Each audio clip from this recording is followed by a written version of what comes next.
I shot an eight pointer. Really? He had tall brows, and he ran down. I mean, that's right. You told me that. But he ran down off the hill, and it sounded like a car accident down there. Like he just ran. He ran into an oak tree that was like this big, dead centered it, and broke his face so bad. Everything from his eyes forward was like hanging off to the side, and broke the end of his main beam off. And I was just like, what? Going on here? Like looking at the deer, I'm like, you're a mess. And then I looked at the tree, and I'm like, you could see exactly where he hit the tree, and it was like blood throwing up the tree and everything.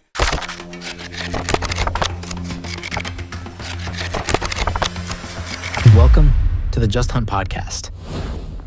Yeah. In Vermont, there was a guy that shot one during rifle season, and he didn't like do anything to him.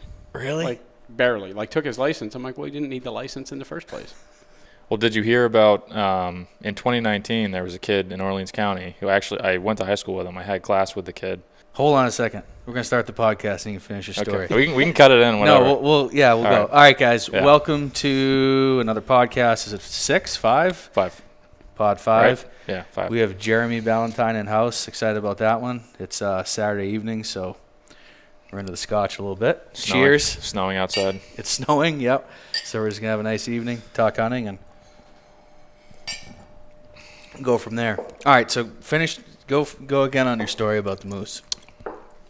So, for anybody who's aware or not aware, in 2019, I believe, in northern Vermont, there was a kid I actually went to high school with, the Lake Region High School.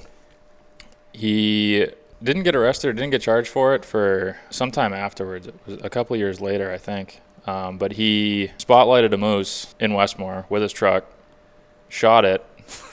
I heard a rumor that he hit it with his truck, and then he dragged it down the road for like 8 miles behind his truck. He wanted that thing dead. And then he left it. I did hear about that. And then he was dragging it with the truck. And then he left it in a ditch. Yeah. So did he hit it or shoot it or both? I don't know which one he did first. Which one finished the job? Oh. They're pretty bored in that area I guess so. of the state, I guess. Yeah. Jeremy was just saying. That kid had some other issues. He's been arrested for like domestic assault and a whole bunch of other shit. You were just saying that the fines, or I guess whatever, are so meek.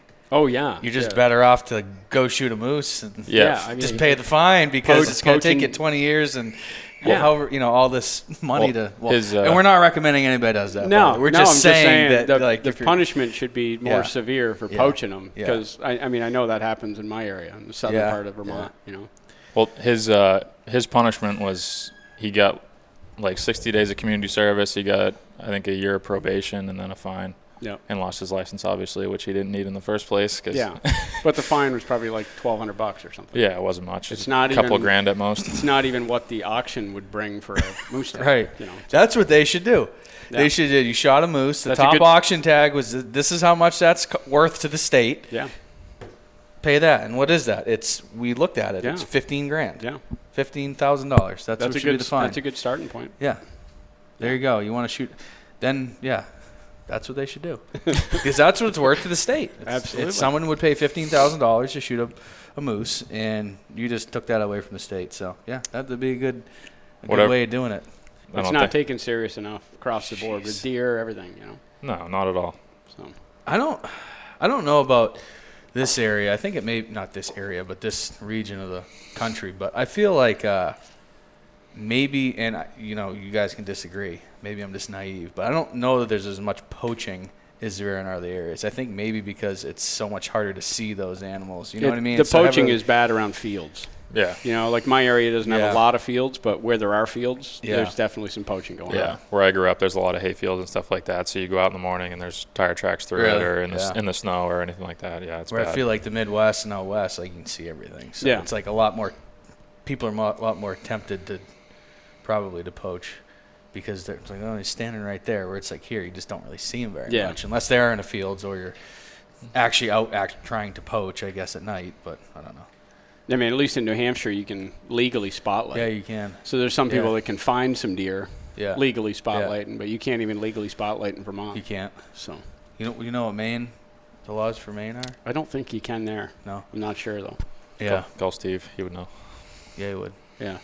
All right, so we got Jeremy Ballantine. I think most people know who you are, but do you want to I guess give us a background. We always kind of try to do that with everybody. How you got started hunting, and it's always cool to hear like the first experience or like the first thing you started at, whether it was like fishing or bird hunting or deer hunting with your grandfather or whatever it is, like that kind of thing. I know I have my own thing, and so yeah. What was it for you?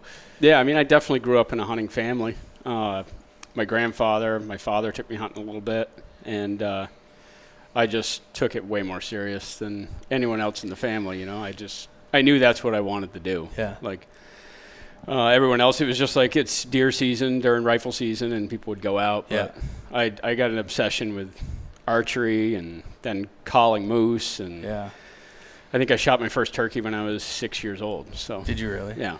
So I mean, it started really young. Yeah.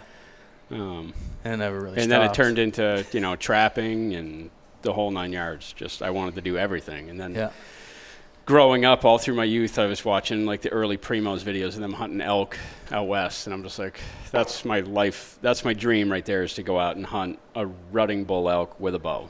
So finally, when I was 20 years old, I had to quit my job to do it. Did you really? Because I couldn't get enough time off. I was like, I need to go out for like 2.5 weeks. And they're just like, we can't do that. I'm just like, I think I'm going to probably start my own business, do carpentry, and I'm done. What year was working that? for somebody else at the time? Yeah. I was, What year did you first go out there? That was 2000, and I killed my first elk on the 13th, not on 9/11.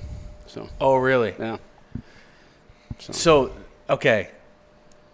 Right, this day and age, 2024, it's not like that daunting to go travel to hunt, right? As it used to be. Oh, there was no Onyx. So there was no. I didn't even own a cell phone. For a 20-year-old dude from Vermont, to go out west and kill an elk. Yeah. 20 years ago. Yeah. That's pretty wild. Like that's not a normal thing. Did you know many other people doing that at all? There was a group of guys from Mass that. Me shooting 3D archery and stuff. Some guys down near Turner's Falls and stuff, and some near Coleraine. They were going out there to bow hunt one year, but a couple of the guys from Turner's Falls had been going out there rifle hunting for elk, and they're just like, man, you should come out bow hunting for elk. And I jumped at the opportunity. I was like, if I can go next year, I'll make it happen no matter what I need to do. And I remember, it's funny, like now an elk tag is $800. Yeah. When I first went out there, it was $200 for a non-resident archery elk tag. I could just buy it over the counter at Walmart, But the first year that I went, I was 20. I know I was just before I could legally drink. And I went out there and bought all this gear, and there really wasn't a lot of ways to figure out what, I figured out what gear I wanted to buy by looking at Bow Hunter magazine and stuff. So I bought the Dwight shoe pack and figured out what I wanted for boots, and there wasn't a ton of back. We're gonna camp and right by the trucks, and then just hunt from there every day. So I wasn't doing an extreme backpack spike hunt or whatever. I was just gonna do day hunts from the camp. So I bought all my Primos calls and watching all the videos and stuff. And I remember I'll never forget the first day that we drove out in a big caravan. So it was 30 hours of driving. That was a cool experience. I'd never driven across the country, so. Getting coolers and just having all that gear and just driving 2,300 miles from home, and never stepping foot in the mountains other than looking at it on a hard map. There was no Onyx. I didn't even own a cell phone at the time. So I was just like, well, I got a compass. I got these hard maps that I'm going to have in my pack, and I'm going to walk up this trail system up onto this mountain, and there's an old fire road that's on the bottom of the mountain. So as long as I come down off the mountain onto that fire road, I kind of figured out so I wouldn't get lost. And that first day we got there, we set up camp, and I'm like, well, I'm going to go out for the evening. I'm not sure what I'm going to do. Let's go. I got all these calls, and it's I just didn't even know. It was overwhelming. Yeah. So I've got my bow and I've got my pack, and I'm just like, I don't know what I'm going to do if I shoot one. I guess I got all the game bags. I can either break it down. I was like, just worry about that when you get one dead. We got 5 guys in camp, so. But I hiked up on this mountain and, found a wallow, and it's all fresh and mud thrown everywhere, and there's a couple rubs, and I'm just like, man, there's elk here. It's all just like the videos, it's cool. Yeah. And I remember I got that bugle call out, and I screamed up onto this one side hill of dark timber, and I was just like, that's going to work, and pretty soon a bull just, my first time I ever blew a bugle call in the mountains, a bull elk answered me. Wild. And I was just like, I didn't even know what to do. I was like frozen there. Did you even believe it? Did you think it was like, is this real? I got to do something. I got to go. So I'm like cutting up towards that elk, and I totally screwed up. Like I didn't take my time to figure out which way the wind was going. Yeah. And the elk came in, and the thermals were dropping down off the mountain. And I know exactly what happened now. Mm-hmm. Like the mountain went up this way. I should have cut around him to get below him because the thermals were already dropping, and he cut around me and he winded me, and he barked, and I just saw a glimpse of him running. He was a raghorn bull, but I mean, I was shooting whatever. Oh, yeah. First 5 minutes, I would have shot him, Yeah. And I knew I was going to be there 2.5 weeks, so I was hooked, like, after that. And I was into elk all that week, and I was just hunting by myself. Like, all those guys are doing their own thing, and I'm into elk every day and just messing up. They're smelling me, and I'm really learning how to play the game. And by the time we left, I didn't fill a tag, but I was like, I got this. Like, I come back next year. Yeah. I learned a lot. And if we hunt the same mountain, I know where those elk like to bed. I learned so much. Came back the next year, and we hunted, I think it was like 4 days. And I'm walking in with my buddy Steve. It was the first year that he'd been able to go. So we walked up on this mountain. I'm like, there's always elk, like up on this side hill. We'll see if we can locate one from right here. And bugled, and that bull answered, and we moved in on him. I took my time. We cut the wind right, and that bull was super aggressive. You could just hear him crashing up the mountain right to us, and I shot him at 25 yards. And it's still one of the best ones that I've ever killed. It was a good one. Really big, mature 5-point. And Steve was just wide-eyed, like his eyes were like that big. He's looking at me. He's like, I can't believe that happened. I'm like, neither can I. Like, there's one arrow missing out of my quiver. Like, it really happened. Holy shit. Like, and following that blood trail and seeing that bull that was it. It was like, I gotta be here every September that I can. And then it transformed into hunting moose when I got back. Yeah. Because then I could call them the same as elk. So that's wild. To do that in that time at that age is just like you said, you have a cell phone. Yeah. Looking at Matt. Like, that's so, I had that bull dead. So different now. I had that bull dead, and I had no way to send pictures back home. Like, no one knew that I'd killed until one. you get home, or the payphone. Yeah, so we went down to do laundry in town, and I used a payphone to call home, and I'm like, I killed a bull, like no one knew. What a different time, so huh? When we were out there, we didn't know 9/11 happened until like 2 days later, because we were camping in the mountains. Pretty soon these guys from Mississippi pulled in on 4-wheelers, and they're just like, do you all hear about what happened? No shit. It was like, no, and it was crazy. That's so, not that it is an adventure anymore, but like that's like kind of like real adventure. Oh yeah. Then. It's just like a different experience. Yeah. Pretty cool. And like I said, I don't think, well, they weren't. A lot of people weren't doing it, but like, just says a lot that you went out and did that, accomplish that in that time, right? Like, it's just so much easier and safer and everything. Seeing gigantic velvet mule deer, like a guy from Vermont going out there that's used to shooting basket bucks at best, and you go out there and you see a 30-inch wide mule deer up at 12,005 elevation, and he's like bachelor grouped up with like 4 or 5 others, and it's like, that's a 200-inch deer. It's like, what you shot one of those ones too, didn't you? Yeah, I shot one that was probably like 170s. Yeah. So I started applying for the tags. I'm like, I want to shoot one of those too. Yeah. And I shot a mule deer out there a couple years after that. Yeah. Really cool. Yeah, I just wanted to experience as much as I could for different species. And then I started seeing people like, this is the 29 North American, So how many, you have killed a fair amount of big game animals, species, right? 7. 7 is what you've killed? Okay. And 6 of them are Pope and Young. That's pretty cool. Yeah. I got to go back. I got to go back and kill a caribou with a bow. Okay. I went up and shot a caribou, and I tried stalking him with a bow a bunch of times, and it didn't happen. But I saw one big enough, and a rifle at 450 yards sealed the deal. Yeah. Well, that's all right too. But I can always go back. For sure.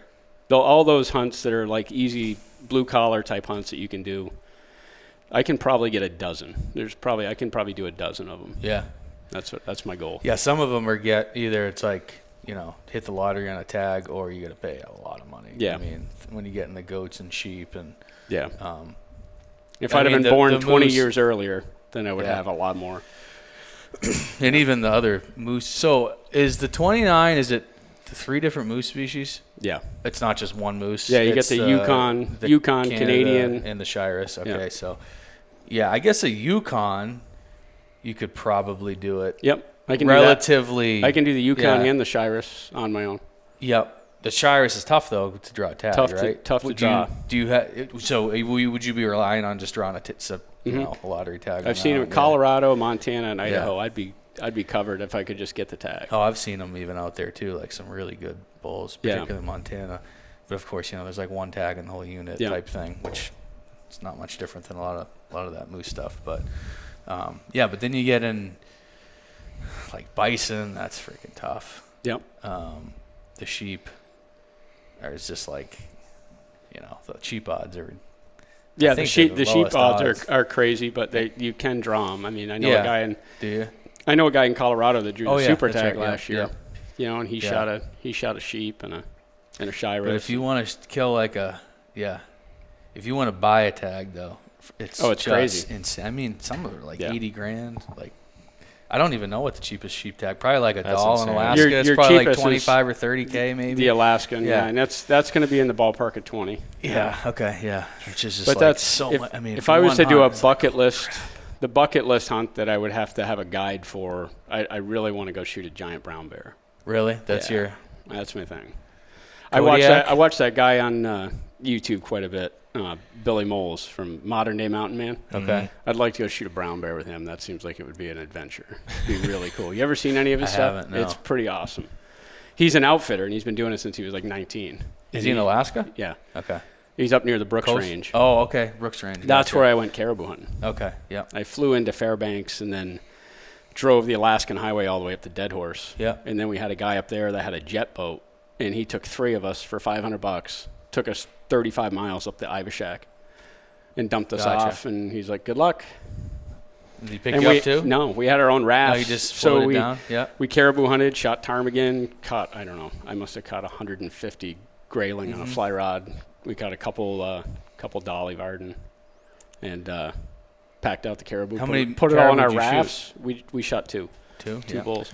Yeah, you said you just caught the migration just right, and we were seeing a lot of them, but it's like as flat as a pool table up there. Yeah. And we went up there because then we could take a rifle, because I had five. You could buy 5 wolf tags. So we all had wolf tags. We heard them every night howling around the tent, but we never saw any where we could shoot a gun. When we were driving the Alaskan Highway in, going up near Adigan Pass, it's the highest elevation point, and it's August and there's snow everywhere. Really? It's snowing and there's Dall sheep. You can see them on the sides of the mountain off the highway. Like if you were going to go drive somewhere for a scenic, it's a pretty cool drive from Fairbanks to Dead Horse. It's wild, those sheep. You can, there's a drainage in Montana that I've hunted and fished in, and the bighorns just they're just standing there, big giant bighorn rams just hanging out.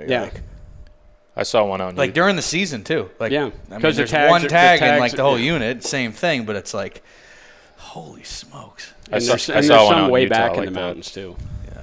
There was one out in Utah. Same deal. Yeah. It was near a national park, but which was some of those. It seems seems like just standing right on the side of the road on top of this cliff. Elk may be different, but it seems like from what I take, getting the tag and just finding the animals out there is a lot of the battle. Yeah. To getting them killed. Because they're in pockets. Yeah. You get all the animals are in 10% of the habitat. Yeah.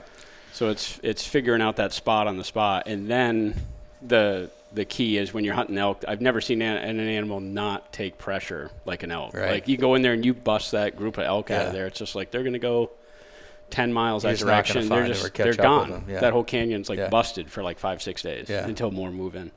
Yeah.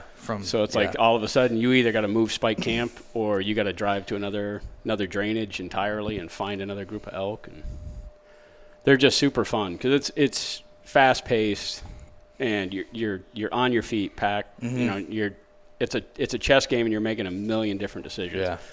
It's like when you're tracking a buck, throughout the course of that day, you're making a million different decisions following that track. Yeah. And you just change one of those little decisions and you could change the entire outcome of that whole day. Oh yeah. Same with elk. You decide, thermals are going to be rising here pretty soon. Yeah. We got to cut up around them. If you didn't make that decision and I mean, it's just being able to read the thermals and figuring out what's going on. It's a constant moving chess game, and it's a lot of fun. Sounds like a blast. I definitely want to do it. And going to different places and hunting different species. Like this past year, hunting that antelope, that was totally foreign to me. Yeah. Like going out down in the desert, it's 100 and some odd degrees, and trying to figure out something that's got 8-power vision. You know, trying to stalk them in that sage grass where the only shade is under the brim of your hat. Yeah. It was pretty cool. And then I just happened to glass that one buck with all those does do the same thing like twice. Would you kill him on a walk? I can't remember what you. How'd you kill they him? were going to a private alfalfa field. Okay. And there was like this drainage that came down. It was a really steep bluff the whole way. Mm-hmm. And there was only one spot where they could get around that bluff. But I didn't know that bluff was there, but I glassed them a couple times, like going down and coming from that bottom and then going down to it. And I'm just like, there's something that they're doing. So once I knew they left it, I walked down in there and I checked it out, and it was just before dark. And I'm just like, this is what they're doing. Yeah. Like that bluff comes way down. They got to walk around the end of it, and then they're jumping that fence going into that private alfalfa field. So I came back the next day. Well, I put a blind, stuffed it into the sagebrush, and hit it the best I could. And I'm like, if I can just sit all day in that blind, I'm going to kill that buck. Because he's got 20 does with him. It's like, I'm not going to stalk him. I'm not going to get anywhere near him when he's got 20 does with him, and they've got phenomenal eyes. So I put the blind there, and I was in there drinking water. It's 100 and some odd degrees in that thing, and like 11 o'clock in the morning. Yeah. I could see 1,000 yards away. I could see antelope just pouring over the hill. And there he is in the back. And I didn't even really know. I was just like, you know, a big one. They got the cutters above the ears. Yeah. Well, I was just like, there's like 3 inches above his ears to the cutters. I'm like, that could be a booner. I don't know. He's a monster. Like that's a representation of an antelope that I wanted. They ended up working down perfect, and they walked right in front of me at 25 yards, and I thumped him. You know. What was your wind doing? The wind was cutting out into that alfalfa. It was perfect. Gotcha. Were they all like in a line?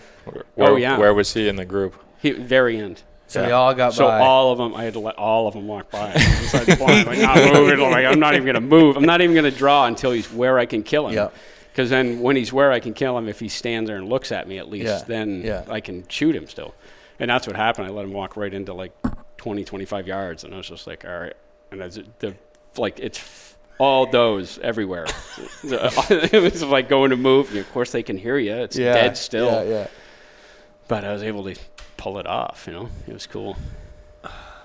So you said brown bear. What else is like you think you're probably gonna try to tackle? I mean, what? So say next 5 years. Realistically, what is your next? Say 5 to 10 years. What do you have? Realistically, a Yukon moose is definitely very doable in the next 2 or 3. You think you're gonna? Yeah, my buddy's got a plane. Yeah, my buddy's got a plane, and he's gonna take it up to Alaska and have that's like the game plan is for him to have that plane up there. If not that, then I'll plan some sort of a float trip. Because there's a lot of spots where the river kind of goes away from the roads, and then it'll come back. And you got like 60 miles of river. Yep. You could kind of rent 2 vehicles, you know, and go up and drop one. Yep. Or there's some rivers that come down and get near a road. You could hire. There's a couple different companies like 40 Mile Air. Yep. You can put all your stuff in there, and they'll fly you way up a river and dump you off. Yep. And then you've got a truck down on the road, and you just float your way back. Yep. If you need a camera guy, let me know. Yeah, it'll be an adventure. That'd be cool. That whole Alaska is a magical place. Like, I can't wait to go back. It's beautiful. Everything about it is phenomenal. It's one of the most beautiful places I've ever been. Yeah, that whole west, you know, Pacific Northwest up to Alaska, like. BC, British Columbia, I'd love to go to British Columbia. Yeah, that area is really intriguing. I haven't quite been. Of course, I've been in like the U.S. Rockies. I haven't been in the Canadian Rockies. I've been right near there in Alberta. Obviously, if we keep going an hour or 2 west, we're into it. Yeah. But like that is an area I'd love to go up and hunt. Whatever, really. I mean. There's everything. That's that area too. Like you're talking like northern Alberta, British Columbia. They have like everything. Yeah. There's everything. Yeah. There's moose. I think if you live there's whitetails. There's muleys. There's elk. Mm-hmm. There's bison. There's all the sheep. Pretty much. There's mountain caribou. Yeah. It's just like, man, if you were gonna pick one place BC, to be a resident, BC or Alberta would be 100%. a pretty good option Yep. if you were going to move to Canada. Maybe they'll become the 51st state. Yeah, I was just going to say it may be very easy for us to hunt up there pretty soon. That would be awesome. I don't know, but I mean, I'd like to go. We can't go there and kill a grizzly bear now because you can't import grizzlies or polar bears. So that's part of the 29 that it's stopping a lot of people, I think, from being able to get the 29. You can go to Canada, you can shoot a grizzly bear, but you can't bring back the skull, the hide, or the claws. You can only bring back the meat. So, but you can go to Alaska and shoot one. Mm-hmm. Or you can go to Montana and shoot one in self-defense. Yeah, you can do that too. 10 millimeter. Yeah, that's right. That seems like which may happen. Yeah, it's not a matter of like if, it's when. If you mess around with them enough, you're gonna have a bad situation. Seems like it's getting bad. I remember, God, it was damn near 10 years ago when I was going out there, and I know a guy got attacked. I was whitetail hunting, and I remember we were looking at this bottom, and we were talking to the locals, and they were like, "Oh, be careful of grizzlies." I'm like, "We're in the fucking river bottom, like in the plains." I was like, "What are you talking about?" They're everywhere. Because I'd been out there several times for years, when I keep hearing that. And then I remember we were at like this public spot, and it was basically river bottom. And the guy was like, "Yeah, a guy went in there to hang a stand 3 days ago and saw 6 grizzlies." And I was like, "Oh God." I was like, okay, maybe we won't go in that bottom. And we saw one too. Yeah. We saw one from the, no, it was, I think we were glassing and we ended up seeing one, but it's becoming more and more like it's going to happen if you spend enough time out there. I've seen a lot of color-phased black bears, but I haven't seen a grizzly yet. Haven't seen knock on wood. But I saw one, yeah. We had one walk by our tent in Alaska. You could see the tracks right along the river. We were right on the side of the river. And then I saw a lot of color phase. Those bears are more at fish though up there, right? Well, they're scared of humans too. Are they? Yeah. Okay. Yeah. The ones in Montana and they don't get Wyoming shot at. are not. They don't get shot at. They view us as a food source, if necessary. So, but that whole I love the mountains. It's fun exploring new ground and hunting a new species too. Just trying to figure out how they're different and. That's kind of where I'm at, because like I said, I've been just so hard on whitetails for the last 15 years, and I'm kind of like, okay. Yeah. Well, probably time to start. I mean, it's the other thing. You're not getting any younger, right? It gets harder and harder the older you get. And I'm I'm late 30s, and I'm kind of like, hey, if I'm going to do it, I better start Especially getting after it. You got some farm country. You can hunt deer until you're 90. You know, you can't 100%. You can't go into the Rocky Mountains, shoot a bull elk, and pack it out when you're 60. Yeah. Well, maybe, but I mean, that's Chuck tough. Norris probably could. But I mean, it gets harder and harder. Yeah. It's really hard. I mean, it's getting hard on me now as I'm getting into my 40s. Yeah. I mean, my whole year revolves around training. As soon as deer season stops, I'm working out so I can do it. I'll be able to do it if I need to. Yep. It's a constant thing you got to be thinking about. Yeah, if you want to keep doing it, that's the thing that. I mean, whitetails are even in the mountains around here. I mean, you can be kind of out of shape and still get it done, right? Like it's a lot easier if you are, but it's not as physically demanding as out west. No, but even just I was talking. I forget who I was talking to about it, but I was just talking like, hey, you get good snow and you want to track and you take a buck like 10 miles, right, or 12 miles, and then you still have good snow, get up the next day and you want to go again. Like that's tough. Like to do it 2 or 3 days in a row. Like if you haven't been and you aren't at a certain level of like fitness, right? To keep going. You got to make sure you're like you can do it once, right? You can push one day, but then you're like freaking just junk the next couple days. So that's one thing I'm just like kind of want to get in some better shape. Just in general, I just think you're a better hunter. You're more motivated. Like once you get tired and you're just beat up, like you lose you just get negative and you just lose motivation. It's tougher to keep pushing when you really actually need to push. Like in those times, you know what I mean? And you're burning a lot of calories, and you're dehydrated. So the key thing is a lot of people get dehydrated and they're not eating enough calories. Yeah. I mean, I'll go into the fall like last year. Perfect example. I went into the fall before I went out to Idaho. I guided elk hunters for Corey also last year while I was out there, but I went into the fall at 191 pounds. By the time I was done. Day after Christmas, I was at 170.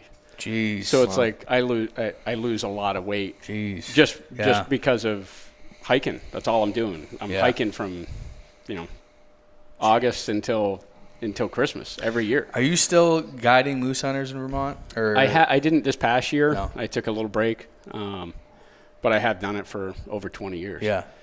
That's what kind of influenced a lot of my whitetail hunting in the Northeast. Like, I was so hung up on elk. Yeah. Like, I'd work all year long and save up money so I could elk hunt, and I could go out there for 2 or 3 weeks if I wanted to, and I'd elk hunt, and then when I got back, I would get back to work for a couple weeks, and then I would pick up 2 clients or 1 client for moose hunting, and I would be all my free time was scouting and figuring out where those bulls were, and then I would guide someone all through October, and then it would be Halloween, I'd be all done guiding moose, and it was like, all right, now it's time to switch over to deer.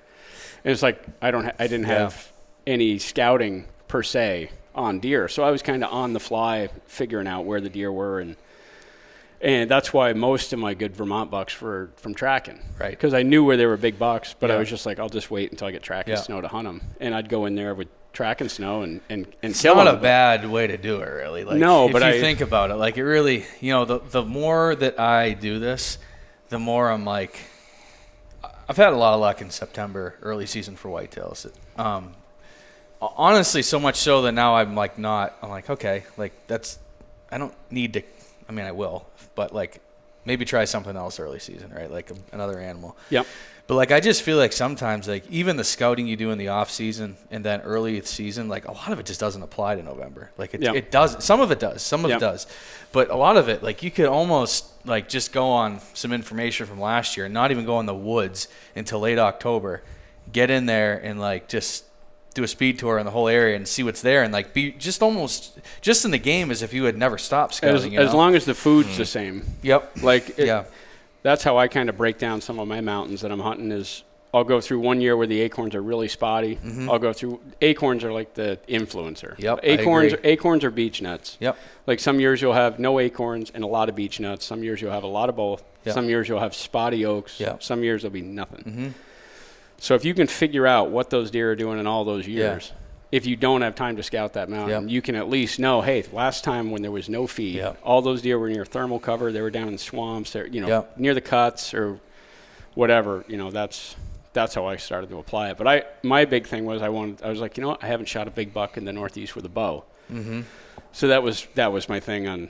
I really got serious about my spring scouting and shed hunting and figuring out what those deer were doing. Then I started hunting like the end of October during moose season. Yeah. And shooting deer during that pre-rut, coming into scrapes and I started going to Ohio, knocking on doors, and I got a couple properties to hunt out there, and I was just like, so I would get done guiding moose and I would just go out to Ohio to some of the knock on door property that I had and see, 30 bucks in a week. And it was just like, this is crazy. This is cool, But then I kind of moved, once all that got leased up and I lost all that permission, then I kind of moved back to the Northeast, and I'm like, now I got to figure out some Northeast deer.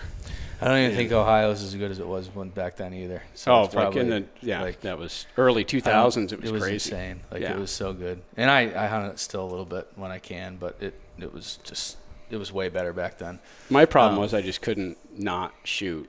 It was like a 130 buck came by. I'm like, that's exactly what I'm looking for. It was like, no, it isn't. I remember did that last year. The first morning I was out there. The first morning I hunted Ohio. Of course, it was like basically a do-it-yourself hunt. So I paid an outfitter, which is one of my good friends now at this point. But I paid him, went out there. We had like three or four farms to hunt. They just like gave us a map. Yeah, you can stay in this cabin and have at it. And I was like, perfect. This is great. And I remember I hiked up on this ridge, hung a stand just up on this ridge. It was just basically I'm trying to remember exactly. Oh, it was a little bit of it was like a saddle. It wasn't like a super defined one, but enough that there was some sign up there and looked good and whatever. Hung that stand up in there, and then I went up the next morning. I remember it was like, I'm like all excited. My first morning in Ohio, and I'm like never been out of I had never been to like the Midwest. And some people say Ohio is not. I think it still is like the last Midwest state to the east, in my opinion. But it's Midwest. I think 100%. So. I think so. So definitely not Northeast. No, no. At least it doesn't hunt like it. And I remember it's like just barely getting light. And I just hear deer running, and then here comes this doe run under me, and this 3-year-old 8-pointer just on her, and he stops through the grade of my stand. He's just panning, and I'm like, oh shit, it's not even shooting light. And it was like the morning was insane. And I had like this probably like mid 130s 4-year-old come by. And I remember he came up the ridge and I'm looking at him like, God, it's the first morning. And I'm like, and I'm looking and I'm like, oh my God. I mean, it would have been my biggest deer, pretty close to it. He would honestly, like, that was the biggest deer I'd killed there, that 10-pointer. He was pretty close to that. He was way younger. That deer was old, but like, and I'm looking at him, I'm like, and he was just like panning and steam coming out, and it was so pretty. And I filmed him, and I passed him, and I was like, I don't know if that was a good idea or not. Like, I don't know if I should have passed him or not. And then I had this old, he was like a 6-pointer, but just like dark, forehead, and just had the big head on him. He came by working scrapes. Passed him, and I'm like, all right, I can do this now. I can pass these deer. And then I killed that buck right there, that 6x5 the next morning. Yeah. And I was like, okay, that was worth it. Yeah. Oh, absolutely. Like 150-something inch deer. Yeah. And I was like, and then I was like, all right, I can pass him, but I wasn't. No way I was obviously going to pass that thing. I remember looking down the ridge at that deer, and I had like 20 turkeys in front of me up on this ridge, just like freaking fighting like hens, just going crazy. And I didn't want to like spook them because I figured they'd like putt and fly off. Well, around here, the turkeys seem to like pick you out in a tree stand at like 100 yards. Yeah. In the Midwest, I've had turkeys just hang out around me all the time. So, because I'm sitting there, I'm like, I don't want them to freak out and fly off if there's deer around. Like, I can't. So I'm just sitting there like just for like 20 minutes, and they're like at 20 yards. And finally they moved off, and I was like, oh, finally I look over, and he's just sitting there rubbing a tree down the ridge at like 6 yards, and I see that 6-point side, and I'm like, oh, he'll work. Yeah.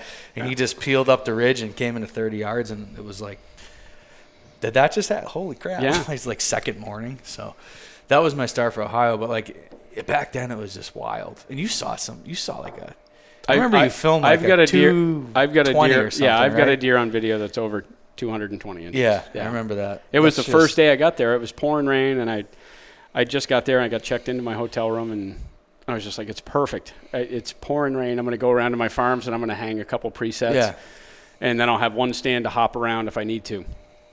So I'm driving to one farm, and I hang stands. I'm soaking wet, and I'm going to the next one, and the video camera's just sitting on the passenger seat. It's like 11 o'clock in the morning.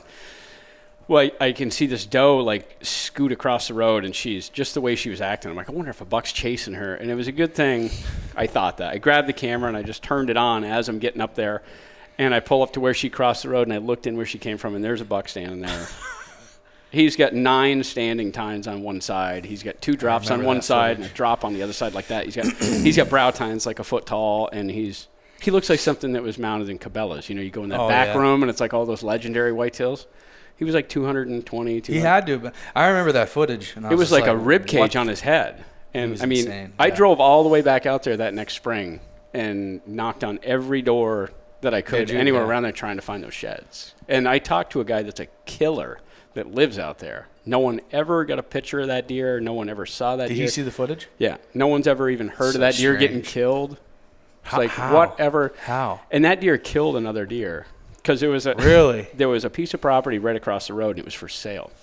So I went to the real estate agent, and I was talking I'm like, hey, that property that's for sale, can I, I was chatting with her, and I'm just like, hey, does the guy mind if I hunt it for a couple of days? Because I'm looking for a hunting property, and I just want to, test it out. Yeah. She's just like, oh, let me get him on the phone. You get him on the phone. The guy's just like, sure, he can hunt it 3 days if he wants. Sure. It was just a 230-inch deer ran onto that piece of property.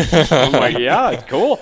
So I went there and hunted it, and that first night that I was there, I could hear a nasty buck fight going on in this cedar thicket and stuff. And I'm like, I wish I was over there. Like, can't do anything about it. I'm 200 yards away or whatever. Well, the next day, I'm like, I'll go over there and check it out. Well, so what's going on? Walked in there, and there's blood everywhere. And there's you saw the antler. It's like a 75-inch antler. There's a one-sided buck dead. Like, you could see where the buck fight went right down the hill, and he got into there was a little section of page wire fence there, and he was a one-sided buck. He had big 7-point side on one side and just a fork on the other. He was all goofy on one side. But he got his antler caught in that page wire fence, and that other buck just gored him. That deer looked like he had 1,000 stab wounds on his side. I bet you it was that, it could have been that huge buck that killed him. Was this a day or two after you saw him in there? A day after. Yeah. And he was going into that block. Probably was him. So. That's insane. But, that's the closest I've ever come to killing a 200-incher. was thinking I heard one, but and then videoing him out of the truck. I'd say there's a high likelihood you did. But he was. I was in the same block of timbers. Yeah. I'm pretty sure. That's just to be that close on a deer like that is like. I mean, I was on one in Alberta the year before last. That was. Yeah. He was 193, but he broke off. He ended up breaking off 15 inches. He got killed then in November. Yeah. He was over 200 when I was hunting him. That's like it's like a spooky feeling. Yeah. And I was within 200 yards of him a couple different times. Yeah. But it's just like, it's a crazy feeling. For me, growing up before any social media or anything, it was just like I'm always reading articles of like Miles Keller, like shooting all these Poaching young deer. Like he shot 30 bucks that are or 40 bucks that are all Poaching young or better. So for me, like a 125, or better was just benchmark. Like that's it, man. Like I'm never like I would love to shoot a Poaching young deer. And then you see a 225, and then but it's like that's why when I go to Ohio and like shoot a buck, and I'm just like that's a Poaching young deer. It's like that's. Awesome. I think now though with just like trail cameras and like everybody aware, like now everybody's like if he isn't 145, 150, it's like it's just like in that part of the me like they're in that part of the country though. I mean, you can definitely find most of the time a buck bigger than 125. I still think in this area 100%. Of the country, 125 is still a hell of a deer. Yeah, that is a very real thing though. I know there's a lot of guys from Vermont, New Hampshire that go down and hunt, Ohio particularly for like that late muzzy season. It is a very hard thing for people who grow up with that and that's all they ever know to pass deer or to eat. Yeah, I mean, obviously we know that those deer exist, but to physically see them, like my grandfather's a perfect example of this. He goes on so many trips. He's killed some really nice deer in his life, but the amount of times that he's gone on trips and he kills like a 135 when he's like, I'm not shooting anything smaller than a 150. I'm like, then he sends a picture. I'm like, no, we did it again. Gramps did it again. Oh, it's in the end, you're the only one that has to be happy. Yeah, so for sure. And it's a different time if you grew up with social media and Onyx maps and 100%. Trail cameras. Like, I remember the first trail camera I ever owned was a 35 millimeter camera. Yeah. And it was like I had one. Yep. I was like, holy shit, man, this is high tech. And it actually had a digital camera like inside of it with like a phone cord going down and big battery packs, like D batteries in the bottom of it. Yeah. And I remember it's still my best picture I've ever gotten in the state of Vermont. It's one of the biggest bucks that I've ever known to live in Vermont. He had 14-inch G3 on one side. And I remember I put that over a scrape, and I'm just like, I'll get a picture of every buck that comes through this scrape. So I like put the camera out, and then it snowed, and it was at the end of October. It snowed like an inch, and I remember I walked in there that next morning because I couldn't take it. I was like, I got to see if a buck walked in there and worked that scrape. Well, I walked in there, and there's like dirt thrown everywhere all over the snow, and there's a huge buck track right in the scrape, and of course I pull out the digital camera. It had taken all 24 pictures. And already rewound the tape, so I popped a new roll of film in that, and I'm headed to Walmart 1 hour photo. So I drive to Walmart, and I'm getting the film developed, and I'm just pacing back and forth by the counter. I'm just like, you can do it less than an hour. It'd be really cool. So the woman's waiting for the pictures to come spilling out, and she's just like looking over at me. She's like, whoa, you're really going to like these. I don't know how you got this close to these deer. And I'm just like, I didn't. It's a camera that's like set up in the woods. And she's like, no, you didn't take these? I'm like, well, I set the camera up. I wasn't there. Yeah. She didn't understand it. But then they like handed me the, going through them, I'm like, holy shit. Like, it's still one of the biggest bucks. He was like a 160-inch deer for Vermont. He was a legendary deer. And it's just growing up in a different time. Well, I think now, I've asked people this, and you can answer too. And I think it's probably a two-part answer. But do you think there's bigger deer in New England now than there was 20 years ago? Or do you think we just know about them I think you're just seeing them. Yeah. I think you're just seeing them now. Because, I mean, there was one old guy that I know. He was a heart surgeon. He lived to be like 99 years old in Dover. And he gave me an antler that's 75 inches or bigger. And he found that right in back of his house one winter, and it was like in the 50s. Right. So, I mean, that was That was a monstrous Yeah. deer. I'm like, "Do you look for the other side?" He's just like, looked at me like I had 10 heads. what do He's you like, mean? "Do you think I'm going to walk around and look for it?" I just saw it where I go Yeah. snowshoeing every Yeah. day. You know, he like when, Yeah. So I think those big bucks were there. They Yeah. just Now we just know about them more. they. Well, and I think part of it is like to your point is like if you're growing up in a time where you know about them, it's a lot easier to not shoot the pretty good one because you know what's out there. That's the difference. Like back in the day, like But before you trail didn't cameras, know- you yeah, had you to had see them. Yeah, so like Trail you're not cameras going to changed that pass so much. whatever, a 125 in Ohio if you don't even know if there's a bigger one there. There probably was, don't get me wrong, but you don't know that, so you're not going to. That was you're the not gonna thing. do That was the thing. Like when I was knocking on doors and I was going out there, I wasn't running trail cameras. Right. I was hunting property that was knock on doors, and I didn't know what was there. Yeah, no idea. I didn't know there was a bigger buck there unless I saw him. Yeah. You know, Yeah. so Yeah, it's just I a was just different out. time. I was out there to shoot what I couldn't shoot back home. Mm-hmm. So it's just like Yeah. I can go out there and I can bow hunt for a week and a half, and I'll see a pile of bucks, and I'll shoot a Pope and young sized deer before I head home, and then I'll wait till we get snow and track deer in Vermont. That was kind of like my whole thing. So how does that change from like now? What's the well, now approach? you can do e-scouting, and my new thing now is I'd really, as far as whitetail goes, I'd like to hop around to different states and see how many different states I can shoot a whitetail buck in. Because right now I'm like at 17 different states. Oh no shit, really? Yeah, and it's 42. 42 states have whitetails that are huntable. And So I'd like to what's shoot. next I'd on like the to shoot. list? I'd like to shoot a coos deer. That's Yeah, I another. heard That's those are hard, especially with a bow. super. Yeah. Yeah. I want to shoot a Pope and young sized coos deer with my bow. That's a huge bucket list item, even though they're tiny, and Yeah. that's even Chuck Adams said that's probably the hardest animal to kill with a bow. I would say. Yeah. And that's pretty much an over-the-counter tag almost. I mean, you can get that tag relatively easy. So hunts like that are what I want to do, where I can go and camp at the truck and hop around and try to shoot some different. You know, the goal is around a dozen. Did you say 17? Yeah, that I've shot bucks. Can you name them? I'm curious. Pretty much. Because I know you've killed them a bunch. Pretty much all of them in the Northeast. Yeah. Jersey, Maryland, Ohio, Illinois.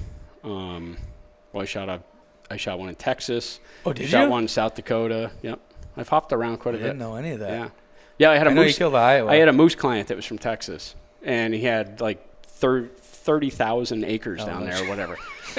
Well, he was probably the last person to shoot a Vermont moose with a bow during the archery season in the southern part. Really? And Okay.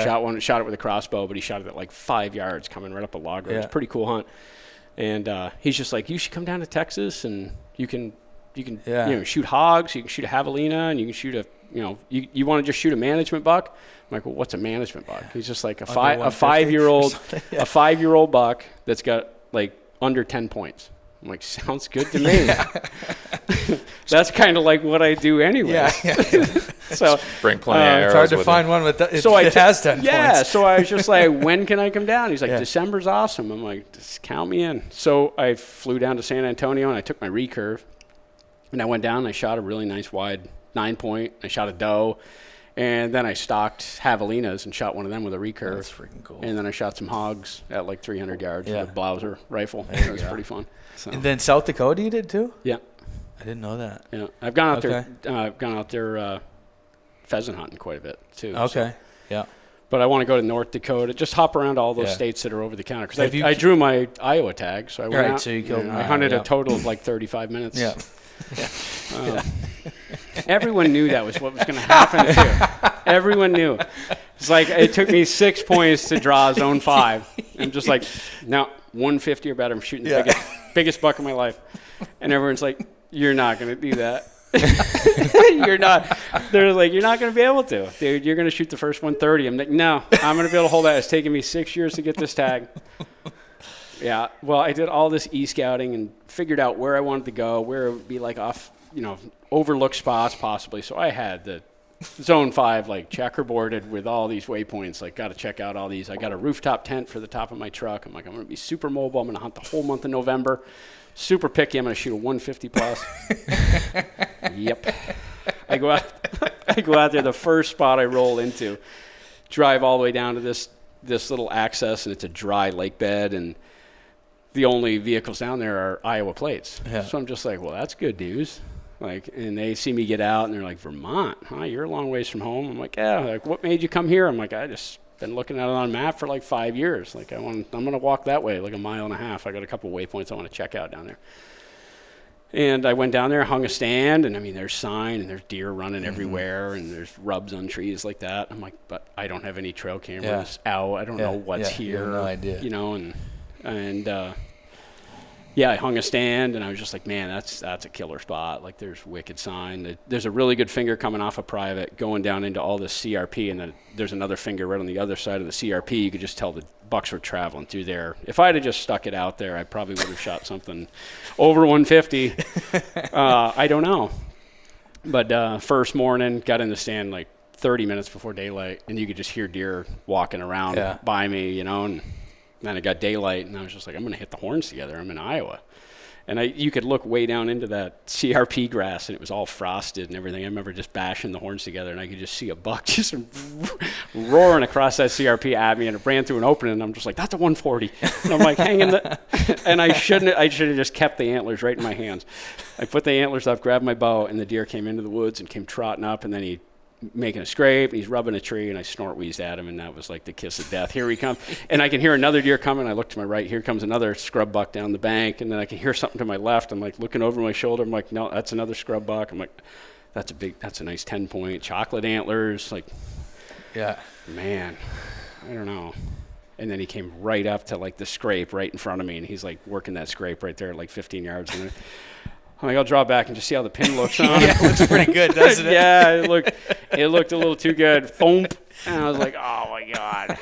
It's like the buddies that like I'm texting when I kill deer, I didn't even want to tell them. The deer ran off, and I could see the arrow sticking in the ground. I'm just like 6 years of planning. And I like my cell phone, I'm like 100. Not even 20 minutes of daylight. I'm like, I'm an idiot.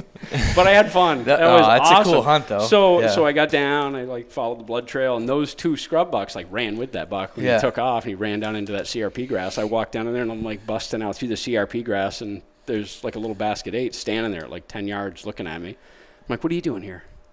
And they were messing with the dead deer. Yeah, they were like rolling them around. But my first time in Iowa was wild too. It was zone 5. Yeah. And is that one you killed and you guys canoed in? Yeah, that one right there. That was that food plot on the side of the so I got permission from my best friend from high school, one of his colleagues' family had this 40 acres down on this river. Like, they never went there. It was part of like only 120 acres of like cover, but they had like 40 acres of timber right there. And there was a little bit of CRP grassy stuff up front, maybe like 5 acres, so 35 acres of timber. It was like a nothing, like just whatever. And I remember I was talking to him.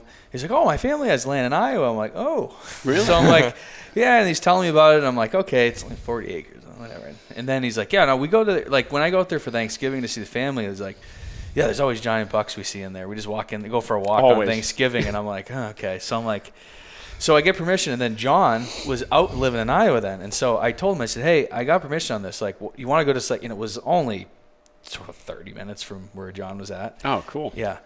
And so John, he's like, I'll go check it out, whatever. So, like, it was like January, February when I got the permission. I could have, and I had 5 points, so I could draw the next year. Mm-hmm. And, of course, I was just kind of waiting to, like, plan it right. And so John rolls in there. He sends me a picture of this, like, giant 5-point side. Like, just, he found a shed? Oh, yeah, this big 5-point side, like 70-something inches. And I'm like, oh, maybe it will be pretty good. Like, I was like, all right. And so I was like, all right, I'm going to try to hunt it. And I was like, I only got 40 acres, but, like, it just was on this river corridor, and that deer was there. So, like, yeah, John put in, like, just a little plot along the river with, like, a rototiller. It was, like, a little wheat plot or something like that. Just to basically get a deer to hold stop, up? Yeah, just to, like, stop. And it was a pinch point along the river during the rut. So I think we hunted – Ross came and filmed me, and we had pictures of that buck. And he was like – he went from, like, a 160, like, a 180 something. It was just freaking giant. And then we had pictures of the deer I killed, and we had him from, like – I went out that spring and scouted and hung a couple stands and cameras. And then – so we knew that buck was there, and we knew it was mature. And that was kind of like – I was like, I'll shoot him for sure. But like we'll see about these other two because there was another one like 165 there. Yeah. And so we roll in there. We hunted for the first day, and we saw. What did we see? So the morning we went in and we saw like 4 or 5 bucks. We hunted a different area, not along the river there. And then the wind got real strange, and it was like 40 acres. So I didn't really want to blow out the fun. You know, you're limited. Yeah, like I can't. I don't. So the wind start. I'm like, let's just get out. Like we got like 10 days if we needed to. So like let's not push it. And so we just sat back and then like, all right, let's go into that stand. So we took a canoe in and got in there, and we're getting in that stand.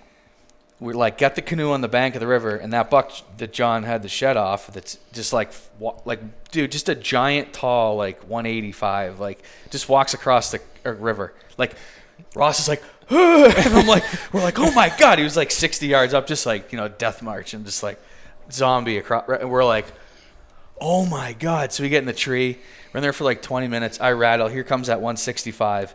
And he's coming right in. And he stops like at like 30 yards behind some stuff. And he's like scraping. And he just wouldn't come out. And so I'm like, oh, this is insane. Then the buck I killed comes on the other side of the river. You saw all those bucks in one day? In like an hour. He comes cruising down. I'm like, that's that other buck. He comes cruising. I was like, this is insane. So went back in that stand the next day. We saw like 25 bucks in like a day and a half. And I killed pretty that good deer. 40 acres. I killed that deer. Yeah. Oh, yeah, insane. Pretty insane. good. Pretty good 40 acres. Yeah. And the worst part is, of course, I didn't really realize it. That winter, they're like, actually, I think we're gonna sell that. And I was like, okay, cool. They're like, do you want to buy it? And I'm like, can't afford it. I don't know. Like, I'm not gonna buy land in Iowa. Like, I don't know. They offered it to me for $80K. Yeah. They sold it 2 months later for $120. And that farm sold again last summer for $250. Yeah. And they pulled $50K of black walnut off it. So I could have spent $80K and then probably hunted Iowa a couple more times and then made, you know, $200K if I. It's like, oh. Well, that land in Ohio that 220 ran onto. It was like 15, 20 acres there. Yeah. And they wanted like $85,000 for that. And at the time, I was like, I should buy that. It's like, I can't. 20-something-year-old kid, like. If you're looking back, it's just, John and I were thinking about it for like a second, like maybe we should try to do something and buy it, and we never did it. And it was like, oh, it was so stupid. If we could have just done anything to get it, like it would have been. The payout would have been fine. You'd have made all your money back. It's crazy. Yeah. I think I've got 3 Iowa points. Do you? Right now. Yeah, I've been getting them the last couple of years. I guess I would have. Yeah, so I'll have 3 this year. Will you? Yeah. Yeah, I think I may have 2. I was thinking about hunting Lake Muzzy again, though. You can get drawn with 2, some spots, right? For muzzleloader, for sure. You can probably draw it with 1. But definitely 2. Yeah. Really? Yeah, that's a really good option. There's not a lot of people. Just got to have somewhere with food. Yeah. I mean, there's a lot of places on public though that have it, and if because of the pressure, they're not probably getting there in daylight. But if you can like figure out where they're coming from and get back in there, you'd have a good chance. Yeah, I mean, I drove out to Iowa this spring to shed hunt with those guys that I met out there. Yeah. And we walked a public chunk in Iowa, and it was like central Iowa. Yeah. And it was a tiny little river bottom, and they left some standing corn down there.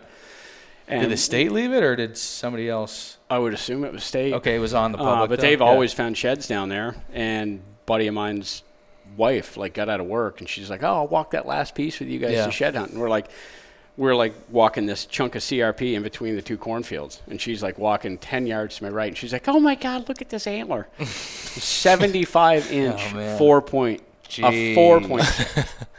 I was just like, that's no big deal. I just drove all the way across the country, and that would have been like the biggest 4-point shed I've ever seen in my life. It's like, and it's on a little teeny public chunk. Yeah. So I was like, was that deer there daylighting during the muzzleloader? I don't know, but he definitely dropped an antler there. But there's some wild stuff out there. The other thing we talked about this on the last podcast, is I think that western stuff is like super overlooked. Like you're talking the Dakotas, Nebraska, like even eastern Montana. Like there's not many people out there. There was the most whitetail antler I've ever seen in my life in one irrigation pivot in Montana. Yeah. We came out of the mountains from elk hunting, and we're driving down into town, and along this river bottom, there's an irrigation pivot of alfalfa, and there was 200 deer in that field. And there were 15 bucks that were 130 or better. Yeah. And that was very middle of September. They were just hardhorned. I think it's not even on the radar. That's what I don't think they are. They don't for a lot of people. And because here's the thing though, everybody thinks I want to go to Ohio or Illinois or Iowa or Missouri, Wisconsin, whatever. One of those like premier, we'll call it, Midwest states everybody hears about, because they think they're going to kill a 180. Yeah. But the reality of them actually going out there and killing a 180 is it's probably not happening. They're probably going to kill a 125 to a 150 if they're lucky. Well, you can go out to those states and find dozens of 125s to 150, and it's like, so what, and probably pay way less money.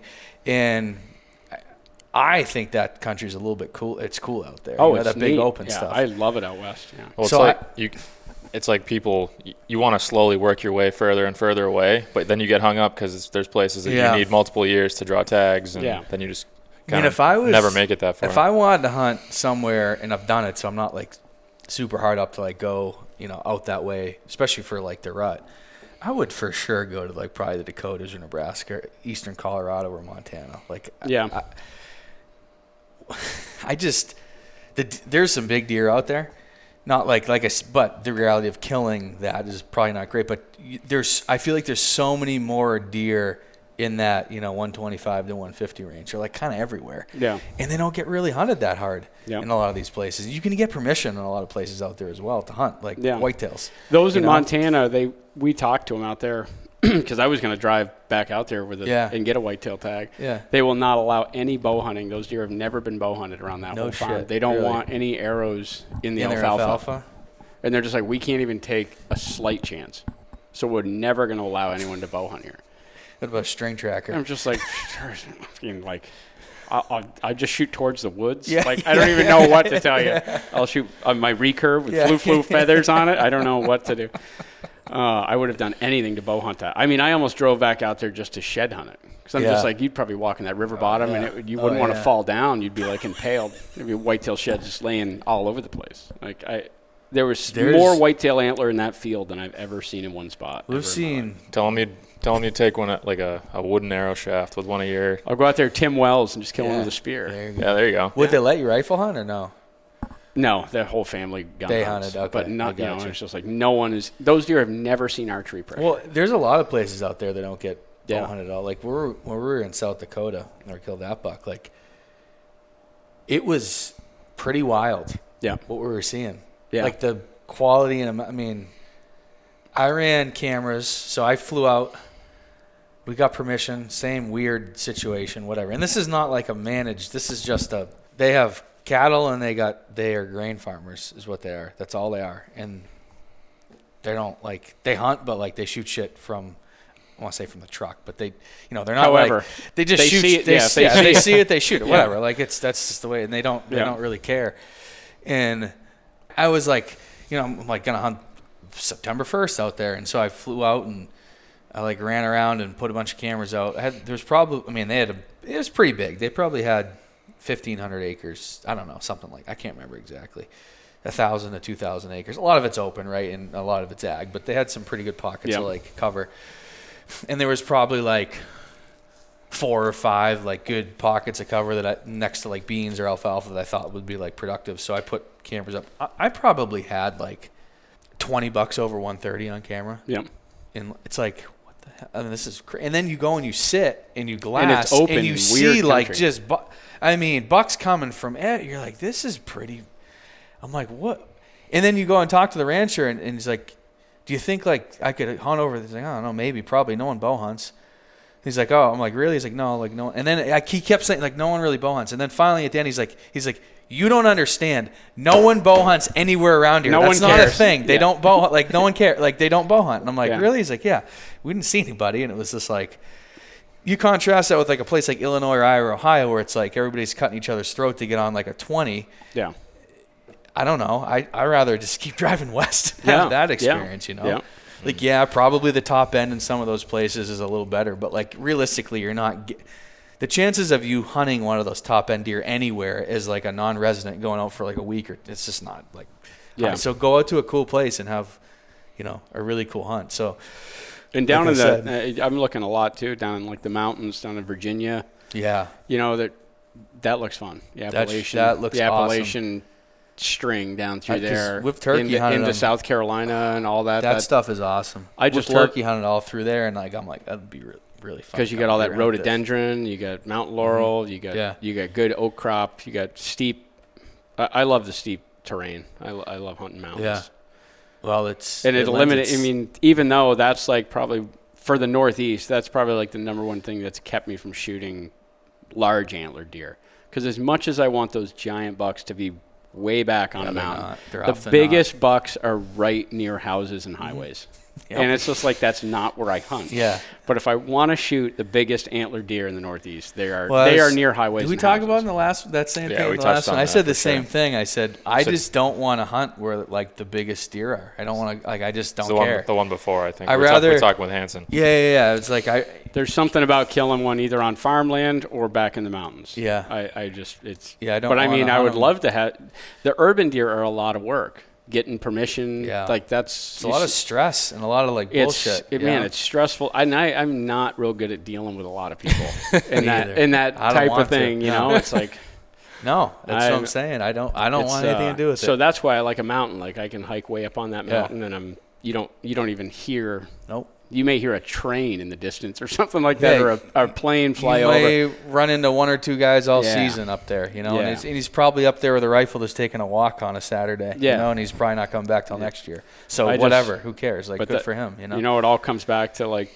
you know, going. That's why I went out elk hunting. I just want the adventure of hiking a mountain. It's fun. Now, if you can find a real big one up in the mountains, that's the ultimate. It's awesome. That's like, oh man. Yeah. I don't think there's anything that I like better than finding like 150 plus inch deer it's like I've had 3 bucks. That is amazing. 3 bucks that have been within bow range in the past 7 years that are probably 150 plus, and I have not been able to kill any of those 3, but they've all been close. Yeah. Got some good footage of the one this year.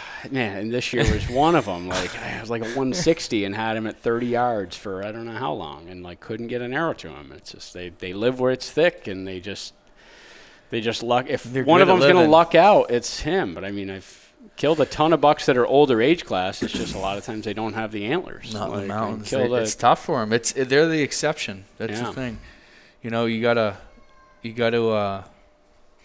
either target them or like hold out for them. But I mean, like that buck right there, that one in the middle, that's like just a typical 5-year-old mountain buck right there. Like nothing. Yeah. Like that's, absolutely. And that year I didn't have anything great, and I was like, I'm just gonna shoot the first mature deer I see, and that's like what you usually get is something like that. You know, these big ones you gotta like, they just aren't everywhere. You know, they aren't everywhere. You get some pockets where there's some good stuff, but like, and I think the time to kill them is like, you know, I mean, you can try to kill them during the rut, you know, working a funnel or whatever, but some of those deer are who knows where during the rut, you know, and they might not be there. Yeah, that early season, that early time. It seems like early season or late season is late deadly, season can be really deadly good for too, those big bucks. You got to be in their pocket though, right? Like that's a big thing is finding that pocket. Once you find that pocket, you're in the game. But sometimes it's tough to find that pocket. I mean, this year, that deer that I killed on Christmas morning, like I knew that buck was up there. I knew he was an older age class deer, and there were a couple other bucks in there. But the snow was so noisy, I couldn't get anywhere up on that. I mean, you'd walk on that mountain. I'm just trying to get up there on the mountain, and Matt walked up there one morning and hunted out of a stand. I mean, it's good chug up there to the top of that mountain to that stand. Well, I killed that buck on Christmas Day, like 300 yards from that stand. Yeah, I knew he was just I figured you'd kill it. I knew he was right over on that side. Yeah, and the Christmas morning, it was like 9 degrees, no different, super crunchy. And I'm just like, I don't care how long it takes me to get to the top of that mountain. I'm just going to take a couple steps and I'm going to grunt. Take a couple steps and I'm going to grunt. I walked on. I could hear a couple deer before they heard me, and they come feeding down in front of me, and I let them walk off, and I walked right up their tracks. And I'm slipping up into this saddle. I'm like, I found a pile of antlers like right here. Like I know bucks are wintered right in here, and pretty soon I see a tail flicker, and there's that buck feeding pawing acorns. And he was so pawing acorns he didn't hear me. And I slipped in there a little bit closer and shot him. And just as I shot him, I could see there was another buck standing in back of him up the hill feeding. And that deer ran up to that deer and like crashed like right at his feet. Well, it spooked that buck, and he ran right down the hill, and I'm like reloading the muzzleloader, and he's standing there like 20 yards looking at me, and I'm just like, pretty sure that one's dead. It's like, don't stand there and make me make the decision. So I'm like, getting the muzzleloader all loaded, and he finally takes off, and I'm like, no, he's dead right up there. Cool. Was that one bigger? Same size. Oh, yeah. So I'm going to go find his. Wasn't that you say a super old deer that you killed? Yeah, I mean, his teeth are flat. So, he's got. I mean, he could be 8+. Right. I can't believe that day we sat up there all day that we only saw that one. Saw that measly spike horn. Yeah. It was just like. It was a perfect day. That buck that I killed on Christmas was the deer that we were in there trying to kill because he was there all during the rut. It's just a big chunk of woods. I mean, it's like. He was on oaks when you killed him, though. Yeah. That's why they're in there. Yeah. Yeah. I killed him right where I've picked up a pile of sheds. It's just like it's funny with certain little bowls that I know they live in. Yeah, and if there's oaks there, he just and loves you don't it. get a bunch of snow early, then that's like the spot we hunted late when I found that moose horn going up in there. I mean, it was just they were in there like crazy. It's just the right amount. It's just the right amount of oaks, and there's good benches to bed on, and then there's mountain laurel and thermal cover right there, and he gets the good sun. Yeah. It's just you got to have all those elements. Do those deer leave when out of that country when it gets where I shot him snow? On Christmas? Those deer will be there all winter. Oh, but no most shit. of the deer will all go down to lower elevation. Those bucks will stay right in that upper third. The bucks stay higher, and see the deer. If they're 4 years old or older, it's like they stay in that upper third of the mountain. And all the does and young bucks, you'll find all those small sheds down low. I'd never find a big shed down low. They're all upper third of the mountain, even with deep snow. That we hunted, those bucks left. They were there probably up until 3 weeks ago. So let's say mid-January, and then they all left. Yeah. They were there. I mean, it was. But they might have. Did they shed there, or did they leave with antlers? Because we're not getting any pictures. There's no deer. Yeah, they're just gone. You didn't get any pictures of shed bucks. One or two. Yeah, I think. But most, I think. I think there's probably some horns up there. But the deer have left, and I think that half of them are still holding. I think a lot of them helped pretty late. From what I saw. Yeah, I saw some shed super early, and then it was like once that was over. Yeah, I saw the same thing. They were still carrying a little bit ago. Yeah, it's You ever walk back in there this time of year and see kind of figure out where they go? Yeah, I mean, as soon as we're getting. I don't know how much snow's out there right now. Yeah, I don't know. And up there, there's going to be even more. 10 inches. There's going to probably be a foot up there, and there's already over a foot. So, but once that snow goes, I'm going up in there, and we're going to go. I want to hang a stand where we hunted there. It's just it's a spot that, it's actually not very far. It's, what is it, 150 yards from where I killed that buck? Not even. But it's a spot that I like. I ran cameras like years ago, and then I just kind of just didn't go back in that particular pocket. And then 2 years ago, I spring scouted, and it was like destroyed in there. I was like, I shouldn't have been ignoring this for all these years. I'm like, damn it. Yeah. And so I blistered with cameras, and there wasn't anything big that year in there. That's why I shot that one. There's a couple, handful of nice bucks, but nothing a lot like him. Yeah. So I shot that deer. Whatever. And then it was like this year, all those bucks that were like decent, like 3-4-year-olds, they all were there again, and they all were good. And there was a really good pocket in there. And now, I mean, there's a 6x6 that was probably mid to high 40s this year. He made it. He was in there. And they had good acorns. They had good acorns. Yeah, the first part you got a picture of him like the last day of the season, right? Yeah, he made it for sure. We had him like a month after the season holding still.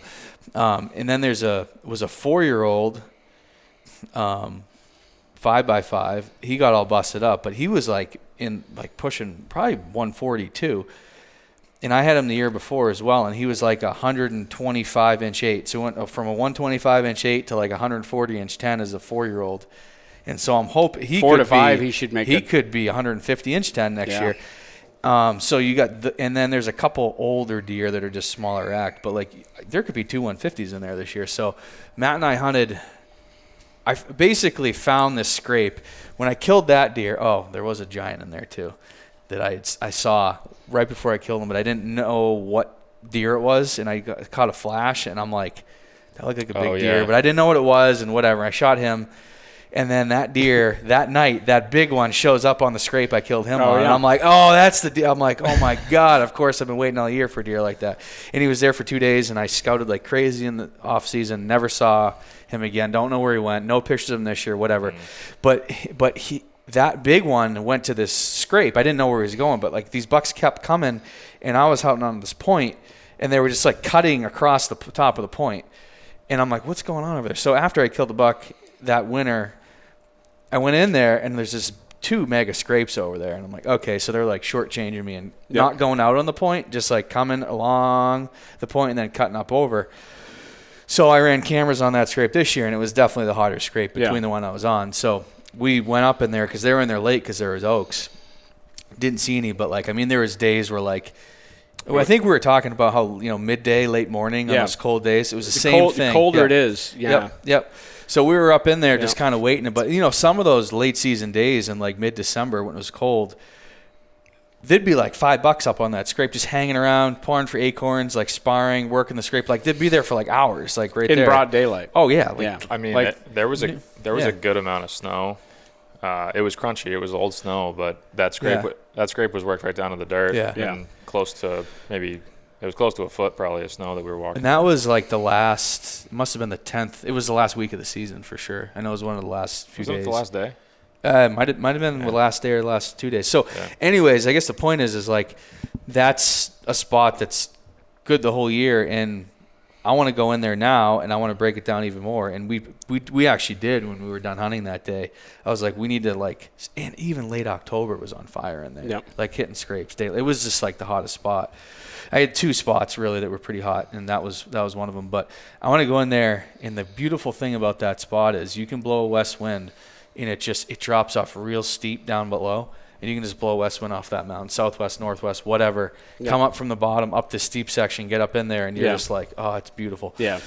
So I need to go in there and really like plan out a tree and get it all set up, and then spend some time in there. Good entrance and exit. That's the thing. A lot of some mountains you can only approach them from the eastern side with access and stuff. And it's it's tough. It's really tough. Well, the deer that I killed this year was the scenario. Is I was hunting him, and he was on. Like the east face. I'm sorry. No, he was on the west face. So all west winds kept blowing up on the mountain, and it was like tough to hunt him. I had to hunt him like on the top, or like I had him on the side, but it wasn't. It's just really difficult when if you can get on the top, that's helpful, or on. But first thing in the morning, it's like first thing in the morning, it's like your thermals are dragging. If that wind isn't honking, it's like your thermals are dragging down the hill. Yeah, you got to be on. What I like to do for that is I find those like tight saddles. Yeah. And if they're not coming straight up the drain, you're probably being okay with those thermals. Yeah.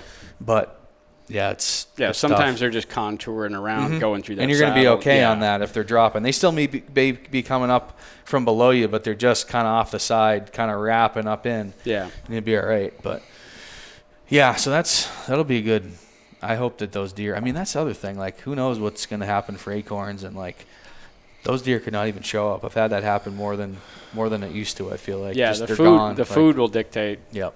I got some mountains where I know if there's no acorns, it's like that's a really good mountain to kill deer on. Yep. It's right next to a mountain that's usually, if it's loaded with acorns, most of the deer are going to be over there. Mm-hmm. And then I know how the deer are bedding in relation to that food.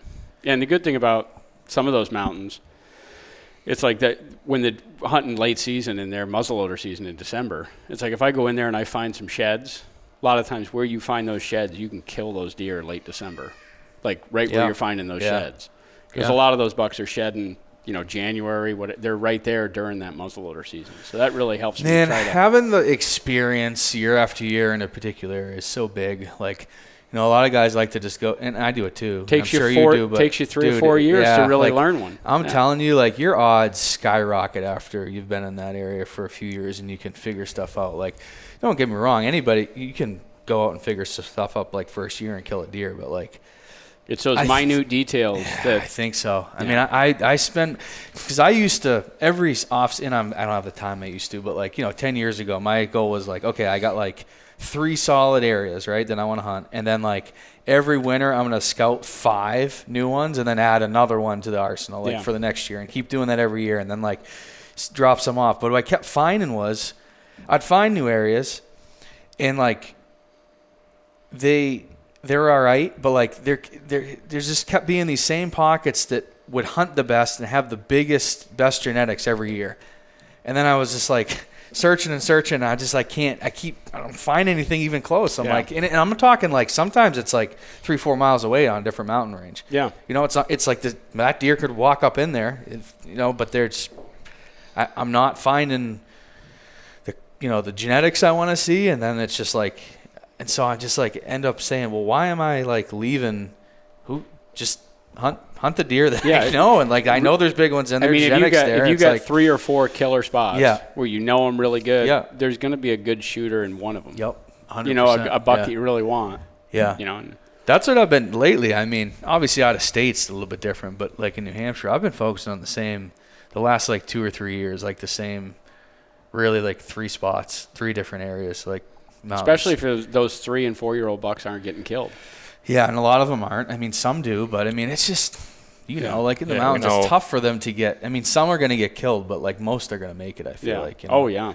It's just hard for people to kill them. Especially if they got good security cover and they're 2 miles from a road most of their life. 100%. They're not going to get killed. I mean, some will get killed at some point, don't get me wrong, but most of them are going to make it. Then if you get a couple years where you don't get any good tracking snow, a lot of old age class deer are going to survive. Yeah. I mean, there's no question guys in the Northeast are deadly on snow. It's so deadly. I mean, it's insane. Well, you watch like even like on social media, it's like every like, 2 weeks during like, October through like mid-November, maybe you'll see a big buck, and then you get tracking snow. It's like everybody killed a big buck yesterday. Yep. Yeah. It's insane. And a lot of it is people were, some of the guys may have been hunting that deer, trying to kill him out of a stand and figuring out what that deer's doing, and then all of a sudden, boom, you get the snow. That's the most aggressive way to hunt a whitetail in the world. That's what my buck this year in New Hampshire was exactly that. Get right in there and hunted him all season. Hunted him from September through when he got that snow, and I said, I know what drainage he's in, and we walked up in there and killed him. Killed him 100 yards from a tree stand. Yeah, where we had hunted him in October on the scrape, right? He was right there. That's the thing with deer. Like, they could be bedded 200 yards from you. You're sitting there doing an all-day sit, and the deer's over there doing the same thing.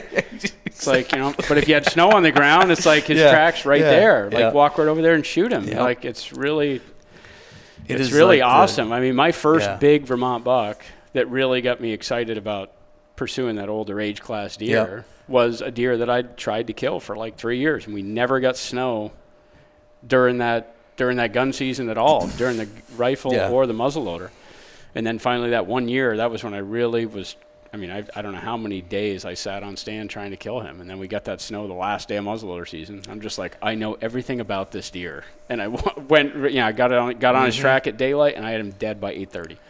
I used to not want to kill him like that, because I was like, no, I'm like, I've come this far. I'm staying in the stand. I'm not going to kill him. And then finally, I was like, it's so exciting. I'm going after him. It's exciting to track him. I love it, especially when it's you know where you're at and what deer's there, and you're like, I know what he does, and then you cut that track, and you don't always know it's him. It could be obviously a couple that you think, and then it is, and you're like, oh. It just makes you a well-rounded hunter, I think. Being able to kill them on any conditions. You got to put your time in to kill them out of a stand, but it's super fun to get out of that stand and go track them when you get the snow. You don't get the opportunity. Especially if you've been sitting in the stand since September. You know what I mean? Like, oh, man. Like, all right, I'm ready to stretch my legs and kill this. I want to get on my feet and make it happen. And it's kind of nice because, like, and to be honest, like, you can have some good late-season hunting, but usually – you may get that early snow, don't get me wrong, but usually the snow comes from like the second half of November through December is when you can post-rut. Yeah. At that point, your odds of killing that deer on stand have probably gone down pretty significantly. Because he's not moving very much at all. So it's kind of like, all right, well, it's time to switch tactics and do that. And that's one of the things I'll say about you is, like, in general, like, your ability to, like, hunt in any condition in any area and kill is like second to none.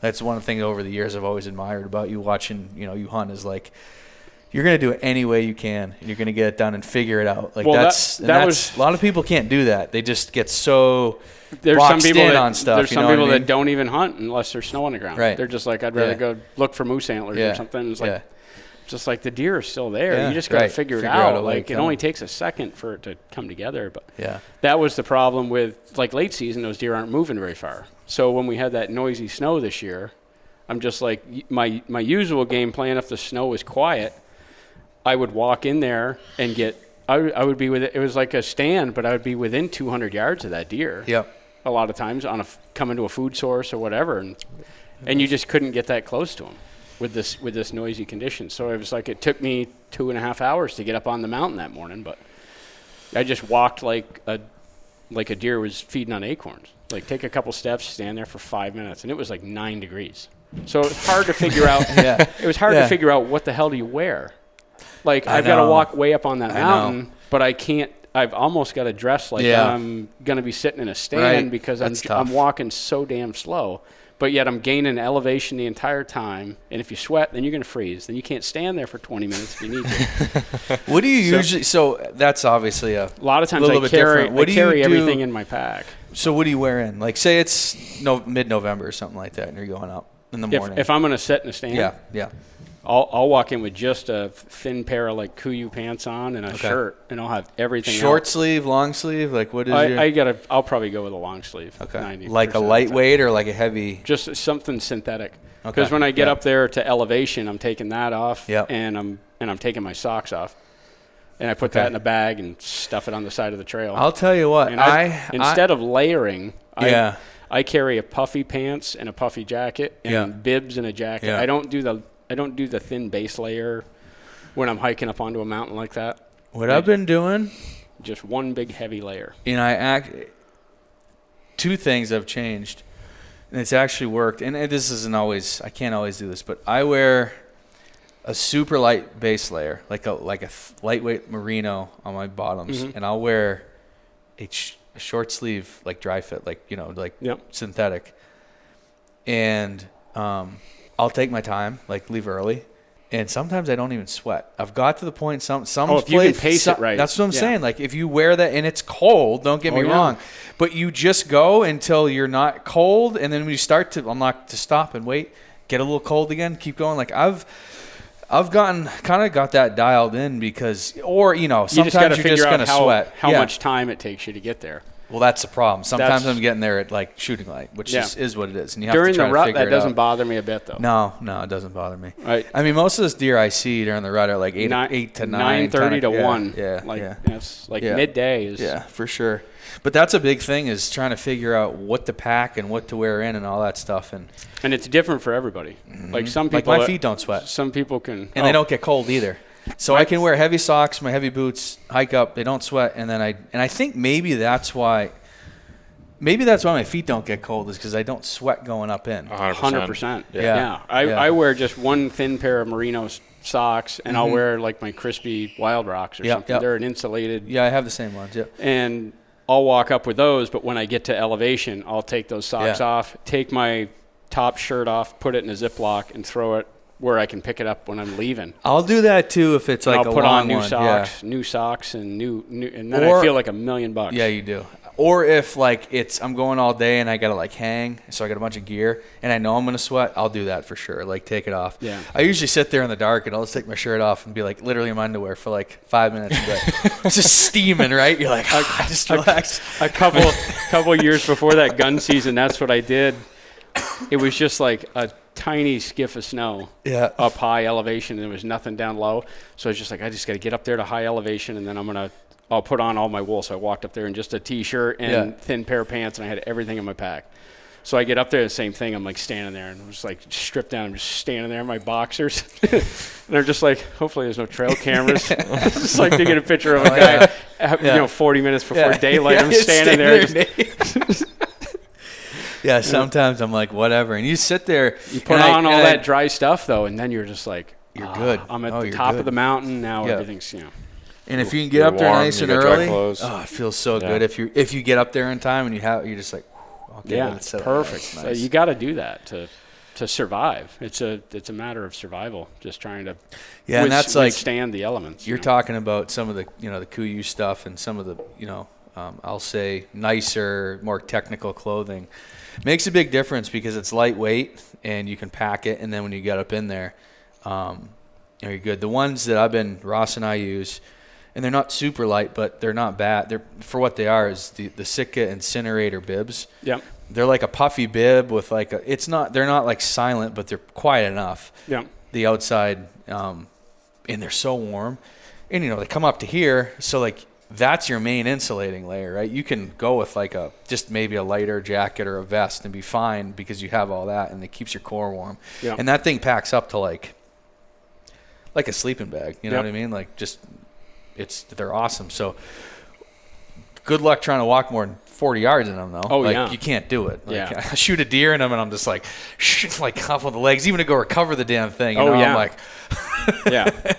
But, man, they pack really nice. It rolls up, and, like, they're easy to get on because they zip all the way up to your hips, so you don't have to take your boots off. Yeah, you can step huge, right through. Yeah.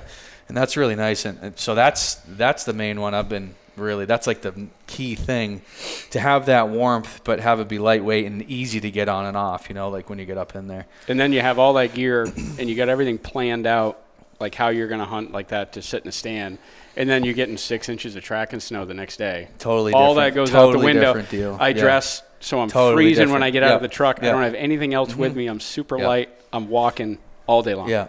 Yeah, it's a like different, totally different thing. You're right. If you stop for 15, 20 minutes, you're starting to get cold. But you just keep going. I don't know if you've done it, but, like, I swear to you, every camera guy that comes with me, they leave the truck or leave whatever have camp, way too and much I look at them, I'm like, you're going to wear that? Like, yeah. I'm like, no, that's... I'd strip down, dude. And they're like, it should be all right. I'm like, okay. It's like 10 minutes and they're like, hold on. I'm like, yeah, no shit, dude. It's like every time I'm like, what are you doing? Yeah. No, you always wear too much. I did a lot of tinkering this year with it, but no, wasn't my, I've done enough like just regular hiking and stuff in cold weather and I run pretty hot anyway. I think you did. I don't remember you doing that, but we had a couple who did. Chris definitely. Oh, Chris every time. Chris wears his entire outfit. Every time. I don't understand what he's doing. He did every time. I'm like, what are you doing? You guys, Henry did it for sure. Not Henry Moncrief, but the camera guy Henry definitely did it. Yeah, he's from Tennessee, so and then he gets a pass. What's his name? Roy did it too. Same thing. I always tell him, look, I'm like, okay. I'm like, yeah, we'll be stopping about 15 minutes from the strip you're going to be hanging that in a tree, putting it on a waypoint.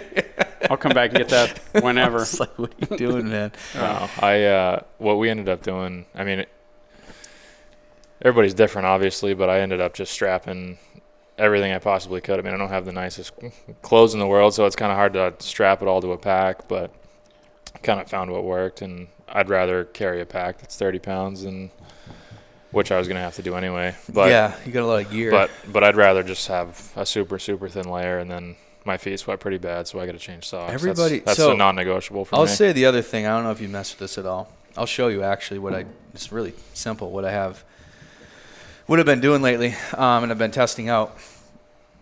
I really think that, number one, people's feet sweat, obviously, walking in. That's why they get cold. And like I said, my feet really don't get cold. If it's like 10 degrees out and I'm sitting in a stand, like, they'll get a little bit cold, but it's not so cold that I'm, like, really uncomfortable. Like, I'm fixated on it. I'm like, it's whatever. I'll just wiggle my toes and I'm fine. I use a ton of foot powder, and that keeps everything really dry. Yeah. And then when I get to the stand, I'll put overboots on. Like those Arctic Shield overboots. Oh, so that's what you're using? Yeah, okay. I'll use like an overboot, and I'll throw a hand warmer down in it. Okay. And I can sit and You were doing hand warmers in your socks, right? Or feet warmers. You can pull a big wool sock over your boot, whatever. Yeah. I was doing that as that was desperation because I had some over the boot things. He doesn't complain. I'll give that to him. He doesn't complain at all. Yeah. So I had some of the boot blankets that mysteriously disappeared for like 2 years, and then they turned up recently. So I'm excited for. So what I've been messing with, and I would encourage people to try, is I got a doormat, like a regular doormat, and rubberized bottom, like a knit top type thing, synthetic knit, whatever. I don't know what it is, whatever. It's almost like a rug, right? And the rubber will kind of stay put on the stand, so it won't slip and slide. Also, if it's raining or snowing, you can just flip that over, and it will just shed all that off because you really don't want that rain and snow getting on that synthetic or the knit or like it'll the rug. Freeze, it'll freeze. Noisy. Yep. So you don't want that. And I've been standing on that thing, and I really think that layer of insulation between the bottom of your boot and the metal stand makes 100%. A huge difference. So I would say anybody that is struggling with cold feet, try what you said, and then try that. And I think that's going to solve a lot of people's issues. Yeah. And not only that, it's comfortable to stand on all day. Yep. As well. It's almost like a anti-fatigue mat. You know what I mean? Yep. And not only that, if they're quiet. Yeah. If the deer's coming in your bow hunting, like we use that. Did I test it? You used it I used it in Ohio for sure. And then I used it in New Hampshire. I started messing with it. But what I did was I bought one on Amazon. I was like, super cheap. And then I just like laid it on whatever the standard size stand I use, and I just cut it out. And then you can roll it up, and it rolls up fine. It doesn't weigh much. And so that's what I've been doing. And I think I'm going to try it a lot more. I like the idea. I've been messing with different stuff. Last year I had one that was like a foam pad, but the problem with that is when it gets wet, it absorbs all that water, then it freezes and it curls, and it's just like it's no good. So I've been trying to mess with different like materials. Of course, I've always taped my stands, which I actually think that hockey tape layer helps a little bit, but it's not as dramatic as. That's more for noise than anything. Yeah, I think handling. Yeah, I think it does help a little bit with keeping like that layer, because I think something about it's just like any metal will suck heat or cold, whatever. It transfers heat and cold pretty well. And if it's a cold metal stand, it's gonna. Your feet are gonna be the bottom of your feet are gonna be cold. Those overboots have a pretty solid. Well, that's chunk kind of like felt the down same right inside concept, the feet. right? Yeah. How are those to like walk around in the stand? Are they pretty easy or are they clunky? They take up a lot. It depends on what your platform is, but they take up a lot of the platform, but you can still move around. You have no problem maneuvering to get a shot? They're a necessity for me if it's under 20. You had them too, right? Yeah, and same. They might be a little trickier in a saddle where you get that smaller platform. Yeah, the thing I found with mine this year, I gotta get some new ones. They're just crinkly and noisy. Mm-hmm. I'd go to shuffle my feet. Like I can't do that. The other thing with the saddle that I was noticing is it's the same thing as when you have your foot on that edge, right? That part of your foot starts to get really like cold and like sore when it's cold out, right? So I was thinking, the Trophy line makes not their super lightweight line. They make one with a little bit of a angle on the edge, which is nice. Yep. I really hunt out of that one, but I was thinking of even just doing a smaller one on the saddle that kind of wrapped that corner to have a little bit of cushion. I think that may make a big difference. Or just go to a bigger, you could bigger saddle, then you could just stand on it. Yeah. Of course, I'm always like trying to it's go like as light lightweight as possible. versus comfort. You know what I mean? It's just like that freaking fine. Gun season, I've started hunting on the ground 90% of the time. Really, I'd hike in with everything on my back, and I may sit somewhere for 3 or 4 or 5 hours or whatever, and then. A lot of times with the gun, you just don't need easier to be in with a the tree. gun because then if I need to make a move or whatever, I can, and it's. Yeah, I've done that before. You hike in with a stand on your back, and then you're like, I don't really like any of those trees, and then you end up just leaving your pack on the ground. You got a ton of options, and you can, if the wind's kind of shifting, you can kind of just adjust in like 3 minutes. Yeah. You can just change your whole setup and just sit by a multi-trunked tree or something, and I've shot a pile of deer on the ground past few years doing that. The only thing I notice about that, and this is me personally, is it's like a mental thing. When I'm in a tree, I can sit there all day because I'm like, it's like, I can fucking climb down, pack up my shit. Like it's like a huge production to get out of the tree. Yeah. When I'm sitting on the ground, it's like, just stand up and walk away. And it's so much easier for me just to leave that I'm like, sometimes I almost like want to be in a tree to make myself like stay. It's a mental thing. Yeah. It is. Yeah. That's all it is. 100%. Whatever you got to do to make it mentally. Oh, it's it's 100% a mental thing. But I always think about that. I'm like, no, if I go in there and spend all the time to hang the stand and set it up right, like I'm probably just not going to leave it. And sometimes that's the approach you need to just be in there for as long as you possibly can be. Other times, you want to be mobile and move around. Yeah. But that's something I've found that I've always been like, I think I'm going to stand because I feel like I'm just not going to. Well, also, not going to sit. It'll help kind of break up the day too if you kind of think of it like in a 3-shift. Oh yeah. You can have 3 different stand sites. You can have three different stand sites on that mountain. Like you want a first thing in the morning, like deer maybe coming up to bed right in this area right here. If that doesn't pan out by like 9:30, it's like, well, I know I can kind of get in between 2 bedding areas over here by the saddle. I'm going to go sit there until like 2:30. Yeah. And then, if something doesn't show up there, I can drop down off the mountain to where I know they're going to work down into some oaks. Maybe they're going to work. And you can break up the day like that, and that really, you're still hunting all day. Yeah. And you can be pretty productive. No, I think that's a great point. I think that makes a lot of sense. And what I do is when I get done, when I'm not going to stand there anymore and I'm going to move, I take off all those warm clothes, put them in my backpack, and then I still hunt my way to that next spot. And then I put on all that warm stuff. Are you sitting on the ground or are you standing most of the time? Mostly I'm standing. Okay. Yeah. Just against a tree or something like that? Yeah. I'm standing behind one. I'll get a multi-trunk tree and I'll stand behind it. Then I gotta rest. Yeah. I can well, and in the mountains a lot of times you have that multiple that deer come in, too. you can you can be behind the tree and you're hidden. And I think if you're on like the side of the mountain, you can see a long ways because most of the time it just depends. And right? with a gun, you're setting up to like shoot stuff at like 60, 70 yards. It's not like I don't need them at 20. No, you don't. So you can back off a little bit so it's easier to get your scent to go where you want it. And, I think with a gun, you don't want to set up for a close shot. No, because if other deer are in the picture or something like that, especially if they're coming into a food source. Have you done that with a bow at all? Same thing, or I've shot a bunch on the ground with a bow. But do you not? So say if you're gonna hunt the rut though, would you take that same approach? Or you're gonna mostly be in the tree? Haven't, but I've wanted to do that approach, like in Massachusetts in the mountains. I've always wanted to have a big mountain chain like that where there's a lot of Mount Laurel, and I know where there's a lot of bedding areas. I've never done it, and I've always thought it'd be cool. Like the first week in November is to walk, rattle, call. Yeah. Nothing comes in for like 35, 40 minutes. Move like 400, 500, 600, just so you can call the next little spot, rattle, call, and then move. Yeah. I wonder if you did that all day, if you'd shoot a bow. Well, it's funny. Light bulb went off. I would think it would work. I think it would. You would have to do a ton of reps, but you're gonna get it. I think it would work in New Hampshire during the rifle season too.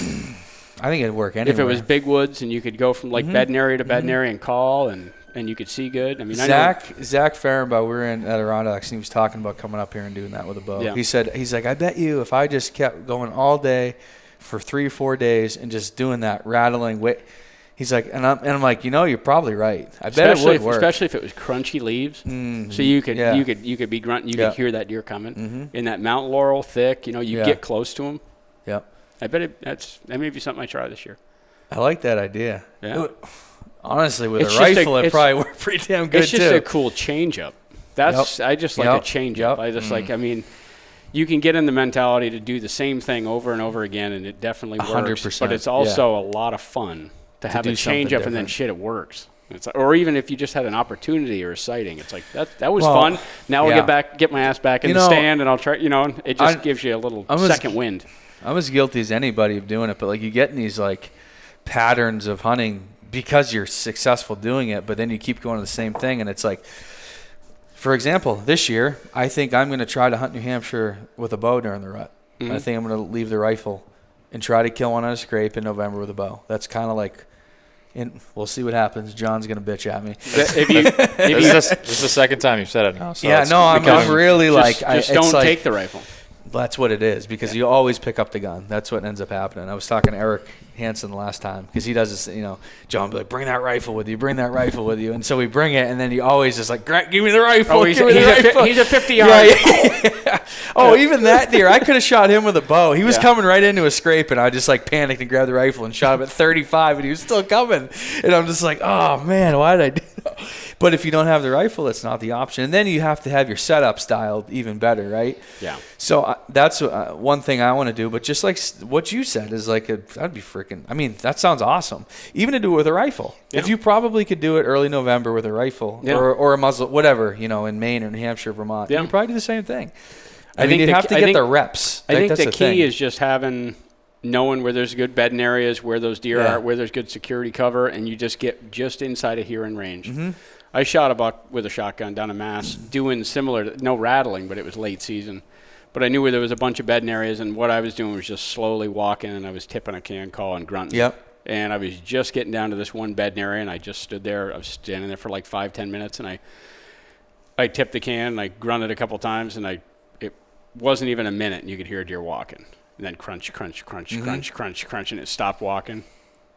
Did the can call one more time, crunch, crunch, crunch. Like right after, it's like, it's coming to this call. And here comes a beautiful 9-pointer right up and shot him. I'm just like, you were bedded right down there, like right where I know that was a good bedding area, and I just called him right out of his bed. I know it. I know that's what happened. I think most of the time it doesn't work because no deer hears you. That's the thing that people like, rattling and calling doesn't work around here. It's because nothing heard you. It's like calling coyotes. Nothing, right. They just didn't hear you. It's the same.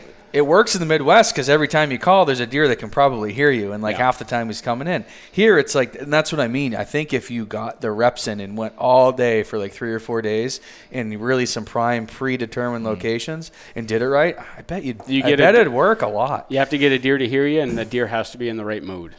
And if you caught a big buck in the right mood, which is probably those bigger mature deer are going to be in the mood. Mm-hmm. Especially that time of year, because they're right in the front end, right before the breeding. They want to know what's going on, and it's that would be exciting.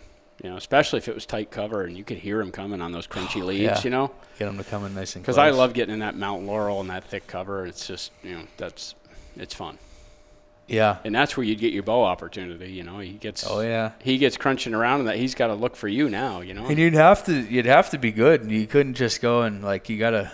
You can't use hide, and gotta know when to draw, and you gotta get your shot at. The decoy thing would be pretty cool. Yeah, if you carried that around like those guys from Whitetail Adrenaline had. You can't have that in New Hampshire. I mean, in Mass, you can't use a decoy in Mass. You can't for deer. No, I didn't but know they're trying to change that. Okay, but. New Hampshire, it's going to be gun season, so you're not going to be messing around with that. Probably not the best idea.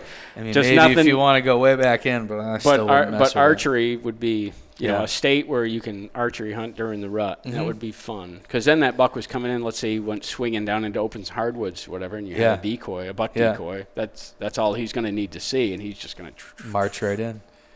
Yeah, that would be.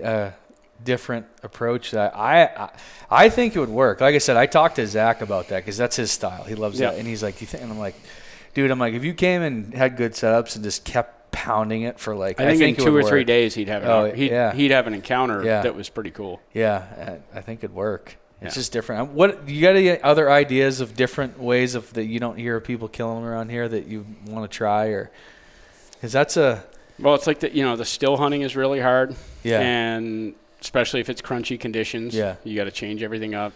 Still hunting when it's quiet and windy wet conditions or windy is totally different than the day, and it's crunchy. And then you got deep snow late season. Deer on food sources not moving very far at all. So it's really hard to get into a stand because you got to get that was the problem this year is I had that real noisy snow. By the time I found out where those deer were feeding in those little pockets, those deer had already been watching me for 5 minutes. It's like they were feeding right here, and then you'd see their tracks. They were just going up onto a bench within eyesight of where they were feeding, and they were bedding right there, and they were within 100 yards of where they were feeding. So it's like, how are you ever going to kill those deer? They're not leaving. I mean, I just walked for 3/4 of a mile, never cut a track. And then once I find the deer, you can do a circle all the way around it. They haven't left that little pocket for 3 days. So it's like when it's noisy, they can be pretty hard to kill. Totally different scenario, but very similar concept as Ohio when we were hunting over bait. But those deer were so tight to that. It was January. They're conserving energy. And they're literally there, and then they're going up on the point and they're bedding. And we're we got to figure out how to get in on them without them seeing us. And I was worried even getting in the stand that they may be bedded with an eyesight. So we were up the backside of a ridge and into the tree. I remember I told him if we can just get in this damn tree without getting busted, we'll kill a buck. We're in the chips. And I remember how long did we take to get up in that tree? An hour to go 300-400 yards, and we get up in there and it was so open. It was just it's just no foliage on the trees. No, it's nothing. They can they're gonna sit there and watch those feeding areas. And that's another good thing about being on the ground. You got more cover down low late season than you do up high. For sure, you do. Gun season. That's another plus of hunting on the ground. Yeah. But if you can get set up somehow, but a lot of times, in your scenario, you don't know that's what you're walking into. You're finding that feeding sign. I'm finding them as it happens, right? And then I can give them a couple days break. Yeah. And then I can be like, well, if he's bedded on that freaking get in on bench again, now I can try something different. It's tough when you just find it because by the time you're standing in it and they're already It worked. Their plan of watching that, and but it goes back to your thing where you hunt a spot for a couple years. You keep finding spots like that, and you mark every one of those buck beds. Yeah. Where you're looking at all the feeding sign in that, and there's antler marks everywhere in the snow. It's like there's 2 bucks living right here. It's like, so mark those buck beds. And if you get that similar feed on that mountain, that's a really good, reliable buck bed and where they're feeding. Yeah. You have it on your map for future reference. If you're in there still hunting, or you're in there with noisy conditions and you're trying to make something happen, hey, I'm going to go check out those buck beds that are down on that bench. That same thing could be happened 3 years ago. You know. Well, and they're not always, even during like the same late season, they're not always going to be in that same pocket. They're going to have like 3, 4, 5 different pockets within that area, and they'll bounce to one. One day they'll be here. One day they'll be there. So if you know of them, and you can cover them, or at least you can kind of hunt from one to the other and check them out. Exactly. You start to increase your odds pretty soon. You're like, he's going to be in one of these. There's going to be a good one in one of these. If you think about it, the more, 90% of the time, if you're just walking through the woods in this, in the Northeast, you're probably not anywhere close to deer, right? Yeah. You're in all the deer are in like 10% of the woods. But if you can spend as much time as possible in those 10% of the pockets, your odds skyrocket. Oh, absolutely. So if you can pin those and, like you said, do that, your odds are going way up. Oh, big time. But you don't know that unless you've done the scouting or you've been in there and spent the time, right? That's why it comes back to finding sheds. Like, I find sheds on some of those benches. I know those bucks love to spend time. Yep. And then you get looking at it, and like you can look at all the features that come together right there. It's like you got some water that's always running right there. You got all that food. You got this bench that's got thermal cover. It's like, mark that, and then it's got everything you want. There'll be a buck bedded there at some point in time. Mm-hmm. It's just, if you keep hitting those, spending enough time in those areas consistently, it's going to happen. There's definitely a million ways to do it, right? I think that's what makes it fun. Yeah, I think. And being able to, deal with whatever conditions are thrown at you. Like, you got 2 weeks to hunt. Figure it out. I'm not going to sit it out if it's terrible conditions. I just got to figure out how to do it. Yeah. And make the best of it. And then if you do screw up and all you do is just bump deer around, at least you can remember where those deer are and what they were doing, and just be like, okay, now in the condition, if I come back in here, these deer may be bedded back in here. Now I kind of know what's going on. And then all of a sudden you can get real quiet conditions, and you can slip right in there and get it done.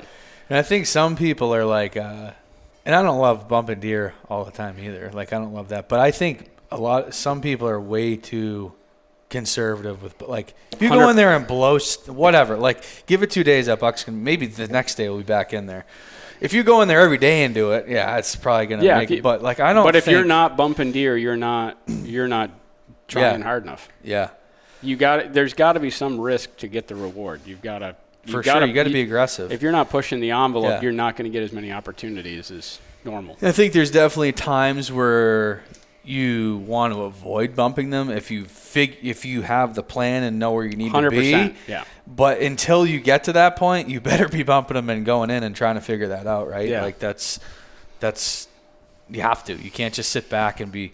You can't be afraid when you're scouting and trying to figure stuff. You can't be afraid of bumping deer and going in the middle of it, right? You can't take I'm going to go into this spot that I have scouted. I know it's hot. You can't take that approach to scouting. Like, you can't do it's got to be super, like, foot on the gas pedal when you're scouting, going in. Like, obviously, if you're like getting in and you have a weapon and you're getting into an area that's really hot, maybe you do slow down and you like are cautious and look around, but like, push it, keep going. If you bump that stuff, half the time you don't even know when you bump anything, right? So, and I mean, let's say you shoot a buck. Also, it's a great time. It's a great time to go into other areas that you knew of other deer. Yeah. Go right in there during the season and figure out what the hell they're doing.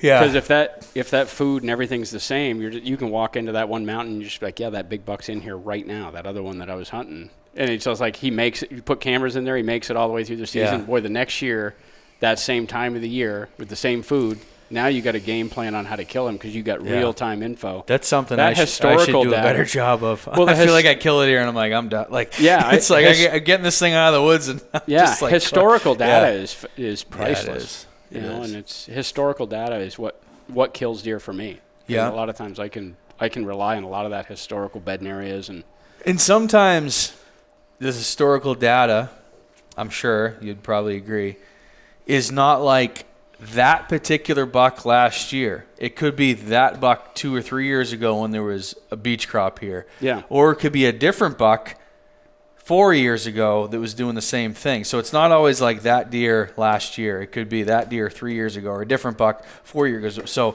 historical data can mean a few different things, well, right? the thing is, you know how old does get.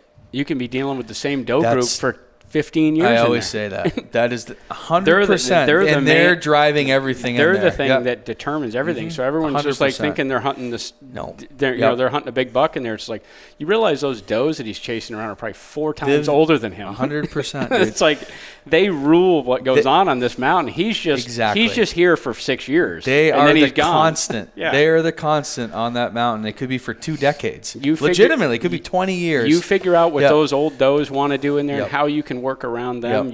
You've figured out that mountain, and then 100%. You just need a big buck there to slide into that slot. Get old enough, move in, whatever. Because he's going to do the same shit the other mature buck was doing on that mountain to a certain extent. Because that one matriarch doe and her little doe group does the same thing every year, and they're doing it for years and years. Those are super patternable, and those bucks know that. They know when to show up in the particular areas. They know where they're going to be. They knew when they were 2, 3, 4. They're doing because.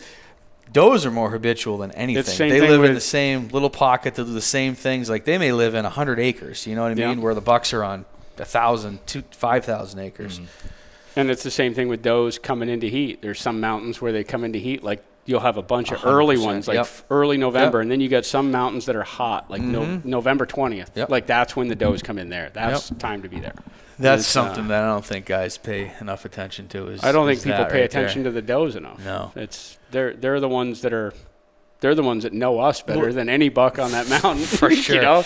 And I don't think sometimes they even really care because how many people are going back up and killing does up in there? No one's shooting a doe 2.5 miles back in. No, that's why they're 20 years old back in there. You know, like I think they killed that one in Vermont a few years ago. It was like 22 years old. And I think there's more of that than we think because no one shoots them, so who knows? Who's sending teeth in for a doe? Who's sending in teeth from a doe unless she's the color of this like gray? You know, they're That's just like, wow, she looks like she's, you know, like. I mean, that would be a great I think that's such a huge part. I've been realizing that more and more. But like, you just find these pockets that turn on certain times of year. It is because of does. That's the number one thing. Yeah. And we learned that. Like Ross has this, you've probably seen it, the Swamp Ross hunts, and it's like, it is good earlier than like most everything else. It always has been. It's those does down in there come in early. They're like the very end of October through like the first 10 days of November, which is pretty early for the most part, I feel like, for you know, this area. But like, you can count on that. And then there's there's one spot in Vermont that's a bow only zone. Yep. And I was hunting turkeys around there. I saw a dead fawn in the road May 2nd. Holy shit. Okay. So it's like that's late October. That doe's coming into heat and Halloween. Yeah. So it's like, that's pretty cool. Like, I wonder why, but but that's cool to know that there's does cycling into estrus in Halloween there. You know what? And some of those, you know, okay, so this is why I'll relate this back. So I think that probably the same amount of does percentage-wise come in and Halloween in the Northeast, but we have so little deer that the actual number of those does coming in and Halloween is so little, right? Yep. If you go to a high deer density area, what's one of the best times to kill those big bucks? Oh, absolutely. Because those are the first does that come in. We just don't probably see it as much around here because the number of those does is so little. I bet it's the same percentage of population out there, but there's so many more deer out there that it's big. Like on my farm, this last year, it was October 24th when I killed my buck. That hunt was insane. I saw 10 bucks in the evening, and like it was just like bucks running does, bucks grunting, bucks fighting. Like I was like, it was insane, and that was late October. And a lot of times it's those gigantic does with a huge freaking head on them. They're like 50, they could be the 15, 20-year-old does. That one Chris shot during Doe Fest thing. Yeah. Oh, we've killed some huge does on Eric's. Huge. And then does. it's totally opposite. Like you get a buck chasing a doe around in December. It's going to be a little runt. It's going to be a 70-pounder. You know, it's probably the first time ever coming into heat. You know, it's that big old doe Chris shot too. She knew right where that stand was. She sat there Did and she stared at really? him in the tree. I think it was I know. Ethan said. He's like, you killed that one? He's like, good, because I knew. He's like, he knows exactly what deer it was. That's because those does have been, they live there for so long in those pockets, and they don't leave. And they can get bumped, and they don't care. They come right back in. They can see you, and then the next night they're going to come right back out and just like stare, right? Like that. They're there. Like that's they're the constant around those spots is those does. So if you can learn them and their behavior and when they come in and what areas they're in, you're in really good shape. It's a huge leg up. And that's a huge part of learning the mountain is when is that hot 100%. And that's a huge part of like when I'm scouting a mountain that's a big part of learning it over the year process is I'll take a bunch of those cheap cameras like those Tascos and stuff. I don't care if somebody steals them. But I'll put them in really good pinch points and in between bedding areas, good funnel areas where I'm going to get good travel. I'm not putting them where there's feed areas. I'm putting them in travel zones. And I'll put that camera up when I'm in there shed hunting in April. And I'll put fresh batteries in it, put a big card in it. I will pick that camera up when I shed hunt it the next spring. And then I'll look at it, and you got a whole year's worth of data, and you're just like, wow, November 20th, look at that shit. And he's like, a doe, bucks on their feet, daylight for like a three-day window. And you're just like, 100%. If I come back in here and hunt it, the 18th through the 20th is when I want to be here. Or, wow, look at that, Halloween was on fire. I see the same shit on a scrape that's close to a doe group. So, like, like there's some scrapes, like, it's in that doe group zone. Yeah. And then all of a sudden for 3 days, that scrape just blows up. Like, it's like 5 or 6 different maybe not all good bucks, but you know what I mean? And you're like, it's not like, that's not a buck thing. In that area. It's a doe thing. There's the scrape's there, so they're hitting the scrape, but there's it's a lot of stuff thing. In the air. Yeah. They can smell the estrus in the air. If you can pay attention, that is something that rarely changes from year to year. Yeah. That's like I said, does are the constant. The does live so long. Yeah, and the does do move food sources to food source, but I feel like they're far less likely to do that shift than like a buck. Yeah, like they're going to be in the same pocket. Well, if they shift, it's just going to be like an elevation change. Like on that mountain, there's still deer on that mountain, but it's like when there's no acorns, all my high elevation deer, they're not up there anymore. Yeah. They're all down low in swamps and cuts and field edges and stuff like that. But when there's acorns, I love it because then the deer they're all spread out and they're up high and less people are hunting them. When they're down near the road, that's when people are shooting them off the road and they're shooting them on private land and fields and stuff like that. But when they're mast years are I think if you're in most even up north has at least beach, right? Yeah. But mast beach years are real inconsistent. Yeah, they are. But if you have, like I said, if you have a good beach year, it's good. But I think like the mountains hunt the best if you have mast on mast years for sure. But if you're in an area that's got a lot of really good cuts that are the right age, they're dynamite. Unbelievable. That's an unbelievable food source. But I love hunting when there's. And it's got to be. We were talking about this. We had a question last time. There's got to be. It's like a 1 acre or 2 acre cut ain't gonna do it. We're talking like 50 acres of select cut or like a 20 acre or even a couple hundred acres, right? Yeah. It's got to be enough to influence them. It can't be just a small little cut. And the same thing with oaks. Like if there's 2 trees dropping up on the mountain, that may be hot for like a week or two, or a couple deer there or whatever. Yeah, but if you have like a mountainside or a whole bench or whatever, like. It takes a significant. The scale of it has to be significant. And you got to have a lot of acorns because you got bears, you got turkeys, you got squirrels, you got everything's eating them. Yeah. So if you don't have a lot of acorns, you're not gonna have that food in December. So sometimes it'll look good in October, but man, you go back there in November and you can't even hear a squirrel. Yeah. There's no nuts. Yeah. So it seemed like there was a lot, but there wasn't. This year was good. We had a great year. There was a good mass. The last 2 years, we didn't have much. And it was funny because 2 years ago, I guess it would have been 20, what is it, 20, it's 25 now? 24, 23, 22. There was like not an acorn to be found anywhere. Yeah, nothing. And it was, we struggled. I struggled, particularly in New Hampshire. The next year, I remember scouting in August. And I was like, I need to know if there's acorns because last year was terrible. Binoculars. I did that, and I found some. And, sometimes it's tough when you're looking up there to see, like, how many there are when you're looking through the trees and you're like, oh, there's one. You think they're there. It seems like all the ones I found in 23, that I'm like, oh, there's oaks, good. I like kind of just like, yep, I see some, cool, whatever.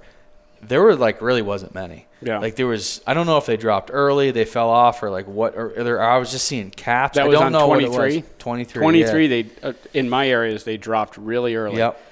I mean, I went into one spot and it was just as I got back from elk hunting, so it was late September, and acorns were raining down.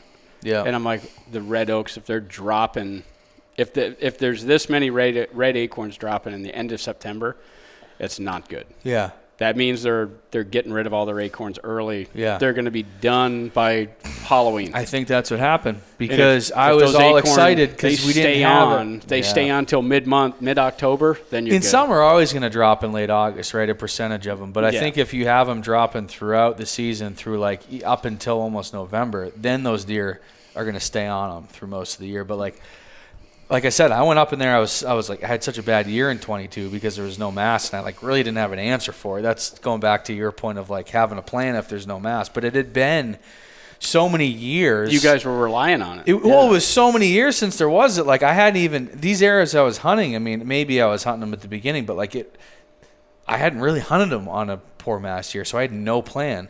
And I mean, we were on deer. I mean, I should have killed a great buck in September, but. You know, it just as the season went, no, it just we struggled. So whatever, and I was like, okay, well, I need to figure out if that's going to be the case this year. And we were going up in glass. I'm like, all right, we're good. And then like same shit. I'm like, what the heck? Yeah. And I'm going in there, and I remember walking into spots, and this is like late September, October, and early November. I'm there's like, no chipmunks. There's no acorn. They're not. I'm like, what? I thought, nope, they're gone. And I don't know. Maybe they just didn't have them. Maybe they kind of aborted them earlier, like you said. But that was what one year. found. I think that was the year that we got that late frost. It was. Yeah. You could look up in the top of the oaks on the high elevation, and you could see they were like fringed. All the leaves were kind of screwed up there. I think it must have. Yep. I think that happened. But they were gonna have them. But something happened. And I remember it was the end of May. We got a frost. Yep. Like the we had snow, 25th was it that year. Or, yeah. It was like in the 20s of May. It got below freezing. Yep. And I remember that. Screwed everything up. Screwed up beech trees, like in power lines and stuff. I don't know why the power lines, but they were like all the beech leaves are just like all wilted in these power lines from probably the thermals. Getting frost. The thermals are probably. And it screwed up everything in 23. Yeah, so that is such a those two things I think are really important for people to pay attention. The does and then the acorns and the mast crop. Those are like I think the two biggest things that like that's the two things now that I'm like really paying attention to. And then the little details that come into it are just conditions. Yeah, like snowfall, snowfall, how cold it is, yeah. how warm it is, how much it's raining, or those are all minute details that you got to work out into it. But the bulk of them seem to be like food and doe groups. Yep, I would agree. The only other thing is like if there's a crazy amount of pressure that there wasn't before, or like some logging company decided to log 500 acres, that changes like, whatever, stuff. like those things, but like. You got to like keep your eyes open for those things. Yep. Those are like pretty obvious. Like, okay, there's like 20 guys in here and I haven't seen a guy in the past 5 years. Well, okay, that's going to change things. And the logging can bring in pressure too, because how many loggers do you know that don't deer hunt? Yeah, they got a they got a weapon in their skidder. Yeah, they shoot one in the skidder, but they're in their logging and they're seeing all these big bucks and all this. Yeah, and then pretty soon that guy's hunting. Shut the operation down a couple hours before dark. That can bring in some hunting pressure, but there's also a bright side to it. Like they log, then you've got a different kind of food source. But it's going to take you a while to figure out how that clear cut is going to benefit you and how you can take advantage of it. But if, obviously year 1 it's not great, but when you start to get year 3 to like 10, that's a really like 7, even sometimes later, but like there's a good 7 years of a constant food source. It's premium, right? Like, so that's a good thing. The only thing I don't like about it, and I love logging in general, I don't like it because those first few years, you get those skid roads that go right up the cuts. And it's easy. So easy for people to get in on them, When they start to grow up and they're like this tall and it's like briars and shit, like, people start to be like, I don't know. Or if they come in and log like the private abutting to the, and then there's no public access to those roads. Yeah. And it's okay. A little bit better, Yeah, if it's that's a big one though. And like that, you could, if you're not paying attention, you could be hunting like say the south side of the mountain, and they log like the north side, and you don't even go over there. Like say that your access doesn't even go anywhere close, and you don't even know. Like they cut it in like the middle of summer, and you're not there, and you're like, what's going on? Something. And the aerials on your map don't really change that often, right? Oh, like, 100%. So you're like, what the? And then all of a sudden one day you go over there, like, holy they clear cut 400 acres over here. That changed everything. Like. Or you're in there tracking a deer. You're in there tracking a buck, and you're just like, what is this? What is this? I had that happen on one spot in New Hampshire this year. I hiked up my access from the east side of the mountain. I get up on top, and I'm like, doesn't look right. Well, no, I could hear a skidder down on the opposite side, so I went up. I just did a big loop and went over there, and it was on private, but it's right up against all the public, so I was like, just something to keep in mind for. That's for for future, sure. That's where everything's going to gravitate 3 to that 7 years. Yeah. It's going to be hot. I've seen it 100% where like you get, especially in logging country, you get like a mountain that's logged pretty hard, and then it's whatever the first few years you start to get that regrowth. It seems like I don't know. What do you think's like when it really starts to get like food wise? It depends on what's growing in it. Yeah, of course. That's a big one. Yeah. I love clear cuts that are by me that have. I think it's a phenomenal spot. I don't have a lot of them by me. Yeah. But the ones that I do have, that's where I can get good velvet pictures. Yep. And figure out where all my bucks, what bucks survived through the winter and stuff like that. Because if they got raspberry briars in them, it's like I agree. You can get all your buck pictures in those. It's just do I have a clear cut on that mountain where that buck lives? Yeah. I feel like of course it depends like when they cut, and then I feel like also it depends like did you have a wet spring and summer the next growing season? Because like I've seen clear cuts where they cut during the summer and then the whole next year super dry. Yeah. And it's almost like there's no regrowth for like 2 years. And then like year 3 is almost like year 1. And then it takes to year 5 until it's like primo. But then I've also seen them where they cut early. Like maybe they cut like before green up or whatever. They cut all winter. A lot of times they're cutting now. Exactly. And then that first year you get a little bit of growth. And then year 2 can be really good. So it just depends. But that's a big thing to pay attention to because I've seen like just literally shifts in whole areas where like this was cut and this area is hot for like 5, 6, 7 years. Yeah. And then it kind of like goes downhill, and then they did a big cut here, and everything starts to shift as that's coming up. Yeah. And this is getting old and getting in that mid-succession range where there's still browse there, but it's all starting to get up here and pole-sized timber. Then they're moving over there, and so you got to follow those cuts. Yeah, if it'll start out with like raspberry briars are my favorite, but raspberry and blackberry, and then eventually it's going to turn into like some hardwood. Yep. And it seems like when that hardwood gets in there, it gets super thick and high stem count. Yep. Like a velvet buck can't walk in there, but those will go in there in bed and stuff like that. But the food it's getting out of the peak part for food. Yeah. It's just becoming cover, and then when it gets so thick they don't want to walk through it. Like they relate to the edges of it really good because it's like a wall of nastiness. Where I killed that buck in the corner there, there was a 10-acre clear cut there, and I blew my wind into that stuff. That was my I was like, they're not going through that. I mean, it's like hardwood regen that's like this thick, and like they'll bed on the edge. They'll go in a little bit and feed, but they're not like they're going around. Some of that stuff's impenetrable, and it's a funnel, and you can blow your wind in it, and be relatively assured that the deer aren't gonna be going through it. And it's another good edge. They love and that's like I said, that's edges, exactly how I killed that deer. It's what happened. But yeah, no, it's. You see a lot of the same themes in the mountains, and I think when you spend enough time, and it's spending time, but it's not just like days in the mountains. It's over watching how it develops and how things change year to year, and like there's just no substitute for that experience in particular areas. And I'm sure you could come to my areas and vice versa and see a lot of the same things and recognize it, but like. Yep. Seeing these, it's such a big advantage to be able to spend the time and watch things change for a year and pay attention to that stuff. You're just, you're in a way better starting point when you're like, okay, this is what's going on this year. Yep. And the mast thing was one that kind of like bit me because like I just wasn't, like I said, it was so constant. And I think like New Hampshire seems to have like, most years has a good red oak. You guys always crop. have acorns. It seems like always. It, man. It was like I can remember like Well, there was the 2 years. There was 22 and 23, right? That there was none to speak of. I think it was like 2000, maybe like 12 or something like that before. Yeah, I hadn't been here that long in 22, and everybody was like losing their minds because they didn't know what to do. Like, I don't know. I where the was deer one are. of them. I didn't adapt quick enough. Like I just didn't. Like I was like, oh no, and I was like, I walked shit. a bunch of mountains, and I was just like, there's no acorns. I got to get low, and I hunted around swamps, and that's where I killed the deer. Were around swamps. Yeah, I mean that's a big one. Thick thermal cover and swamps. I just dropped elevation. Part of it was they were all on this mountain. They're all down there now. The most frustrating thing, that buck that I have the sheds that I told you, we were talking about the last podcast. Yeah. I was hunting him for 4 years, and I had him freaking dialed. And then you didn't get the food. And then I didn't have the food the year I needed to kill him. Yeah. And I was like, no, like no, he'll come. Nope. He's not coming up there. And he did a few times, but not enough frequency that I could kill him. And it was like, oh, no does were up there. There was nothing up there. There was hardly any deer. He'd walk through there. To check it, right? Because he's been there his whole life. I'll swing up there every couple weeks, go through at night, check. No, there's still no food in does. Well, that was the thing. This year, we haven't had acorns for 3 years.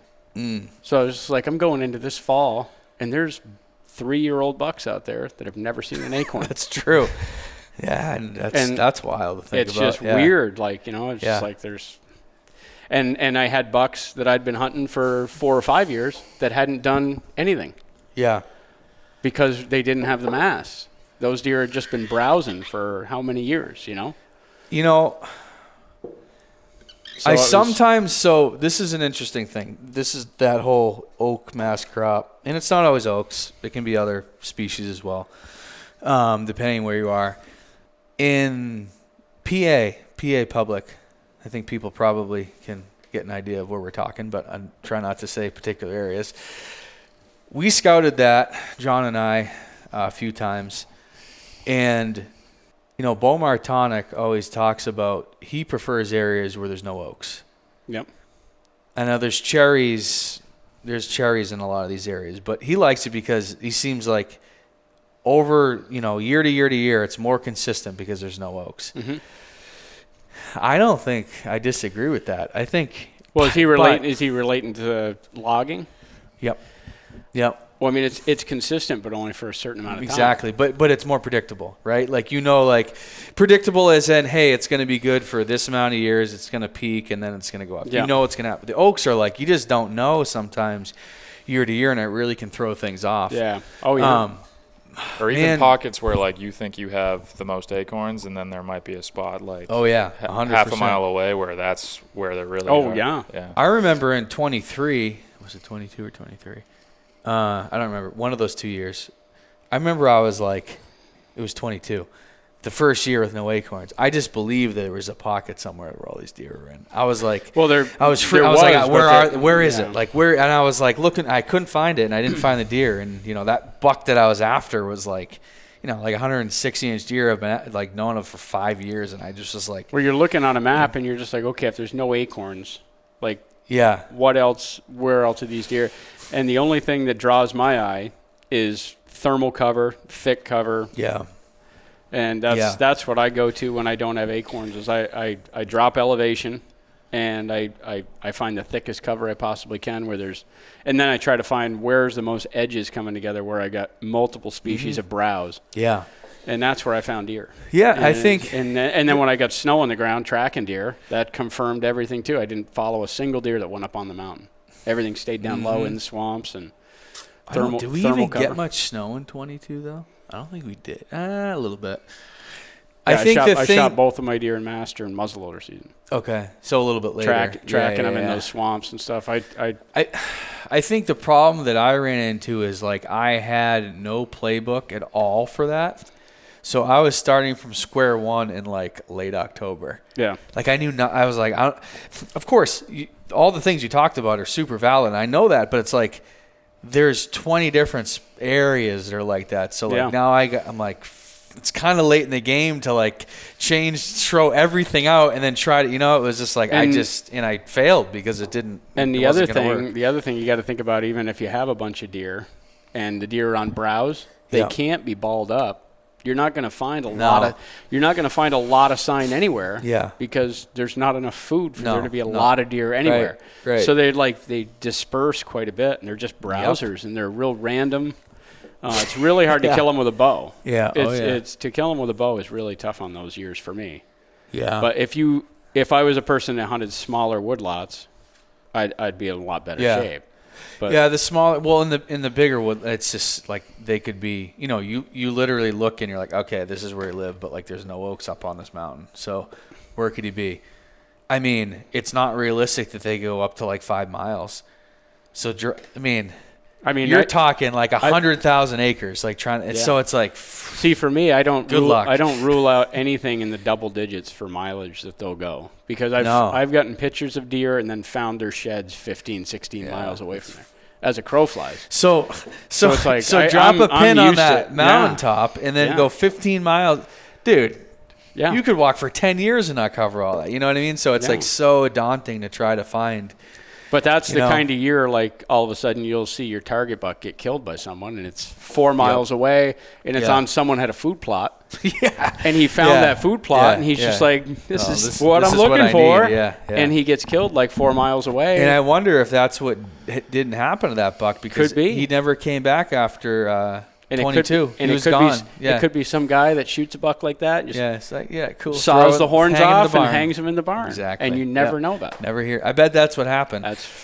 That's my guess. Or he was in a damn field, because that's where all the does were, and somebody night riding shot him. And then they're not going to tell anybody either. Yeah, he got poached. You never know. There's a million things. That's why when there's no acorns, they're not in the mountains. They're down by the roads, and they're down in the fields. Well, there's way more feed down near. They're in the fields, and roads and fields and swamps and houses and all that stuff. And they get unnecessarily shot. It was like the year I had an Iowa tag. There was the guy just got the deer officially scored, but where I was hunting, there was a deer that was over 200 inches in the Northeast. Really? And like that deer should never have been down there, but there was no food in the mountains. There was no acorns. And he was down really low in by some fields, private land. Is that the deer we talked, the 215? Yeah. We talked about him. We saw I almost didn't go to Iowa. I don't know anything about that deer, but I almost didn't go to Iowa because I knew of that deer. Oh, man. It was just like I knew right where the deer was living. That deer is huge. Yeah, ridiculous. I never laid eyes on him, but I knew where he was. It's crazy how those deer were like, I was make trying you question to find everything. Him. Dude, I don't know how many miles. That deer has definitely walked where I have. I'll be honest with you. I don't know if I want to find a deer like that. Sometimes. I want to kill one like that. Oh, I would love to kill one. I'm going to kill a deer one of these years in the Northeast. It's over 160. I just got to. Oh, I have no doubt you will. I have no doubt. I thought it was going to happen this year. Like I had the pictures of that deer, and then I just randomly, I was just like, you know what? He's going to go in between those two cuts. I killed a 6.5-year-old buck right in there. I'm just going to go sit tomorrow morning, right by those scrapes, and see what. And that deer walked by me at like 32 yards, and I couldn't get an arrow to him. And I was just like, that deer's 160 inches. And he went by one of my cameras after he went by me, and there's a good daylight picture of him. He's a 10-point frame with inline 3s and 4s, so he's a 14. Did you say you think he made it? Yeah. There you go. I'm on a quest to find his antlers. If I can find his sheds. Is there a bunch of snow out? There must be. There's a ton of snow. We got a ton of snow. The good thing, this storm is actually good because the snow that we got, then we got a ton of rain on top of it. It crusted up like a coyote can run on top of the crust up my way now. Oh, yeah. Well, yeah. So now it gets real shiny on top. Now we get, now we get 7 or 8 inches of snow on it. Yeah. These deer can move around and get away from a coyote because that's the one thing that I'm like scared of is there's a ton of coyotes in Vermont and Massachusetts, and they're big. They definitely kill them. They get that crusty snow, and those deer can't. They're stovepiping through all of it, because they're breaking through the crust, but a coyote can just run right on top of it, and they'll kill them. Those deer can take a pound in one winter, but hopefully it doesn't happen this winter. Mm-hmm. Yeah, I think it's been a decent winter so far. Oh, there's been snow, but January. It hasn't been too bad. I get worried when we get like 2 feet of snow in like late December and it never leaves and it's cold the whole winter. I want them to. And they didn't go in with like a good mass crop, The deer this year got a good belly full of acorns the whole month of December and January, and the beginning of February. As long as we don't get that March, heavy March snow, Yeah. I think we'll be in good shape. Because I actually think the last 2 years, antler growth hasn't been great. Like, I think there's been some, but I think in general it hasn't. Like, deer that I thought would be, like, jump. It's been dead by me because there's no mass crop for 3 years. I think I was so. Let's see here. Last year, I was thinking I had, I think 4 or 5 bucks from 22 to or 23 to 24 that I said those deer could be 150 plus, which is like kind of like what I really want to kill 160 That's what you want to plus. find. I want to hunt a 150. That's kind of my thing. Like that's what I try to do is find a 150 inch deer. And I said, okay, I got $5 I think could do it.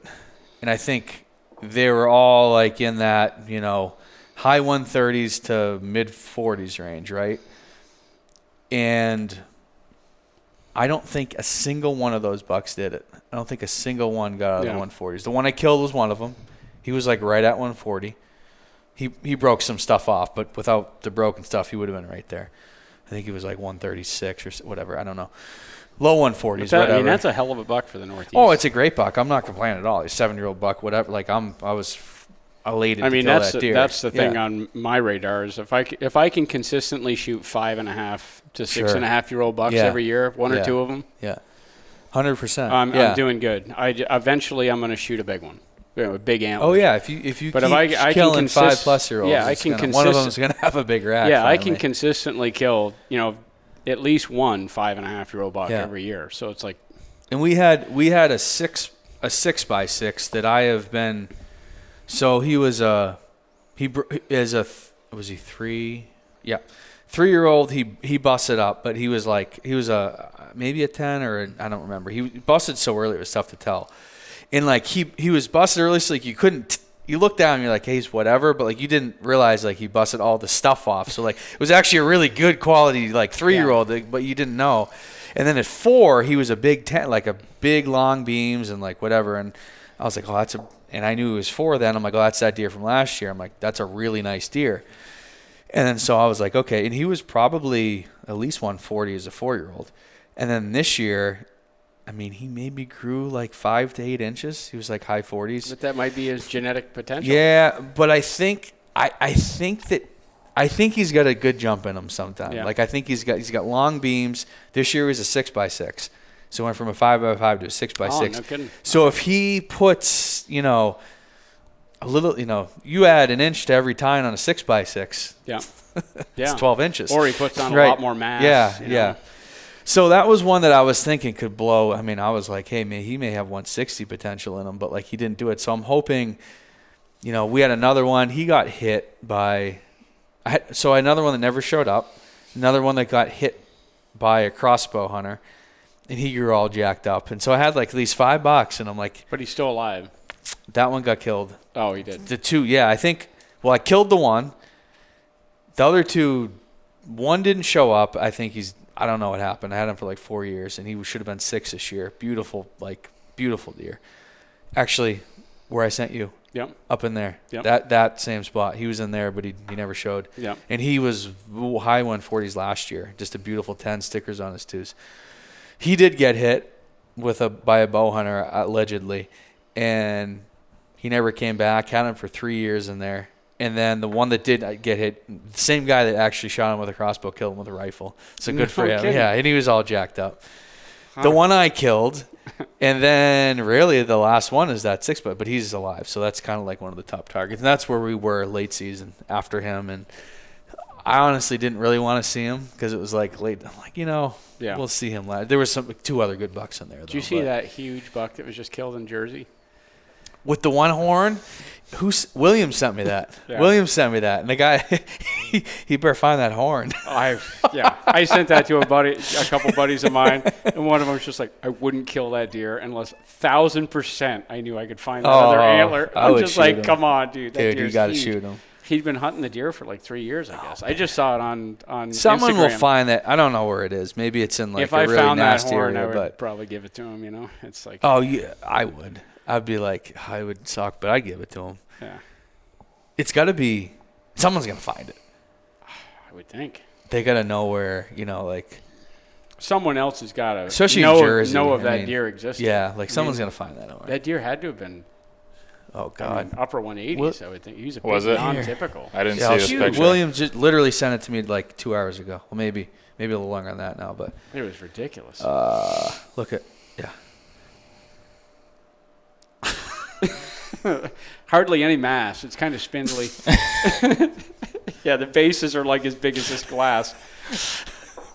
It's crazy. Oh my God, that's a crazy deer. Hey, he's holding that like it popped off too. Do you notice it did. that? Oh, it did pop off. I think the left side did fall off when he shot it. He had a big doe on his hand after he killed a 180. That's the scariest thing about those late season hunts is the one I killed. Someone's going to shoot like a 6.5-year-old buck on a doe tag. We strapped. But we the strapped one that I killed in Ohio. What was that? It was January. Whatever, I don't know. It was mid-January in Ohio. I'm like, muzzleloader was the you fourth. didn't- dude, I was like, a baby, like kid gloves handling his antlers, and I'm like, Matt, we can't grab him by his antler. We gotta like pick him up, like the whole thing. It was like the 12th. We strapped that thing to the snow machine We did. instead of dragging it out. Yeah, I drove a snow machine all we the had way it all up in curled there up.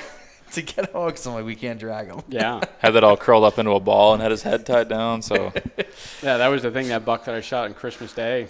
I trying to drag him out, and I just like not tying anything around his antlers. Yep. And I was like, I only got like a 2.25 miles to get him back to the truck. And I was like, And it's almost impossible We'll to bring see if him they're all that both- way and not like catch a G2 on, I had like to get a him out log. to Mountain Laurel and everything like that. I'm just like, Yeah. after a while, I'm like, they're Yeah, on whatever. there pretty good. Yeah. I should probably just drag him.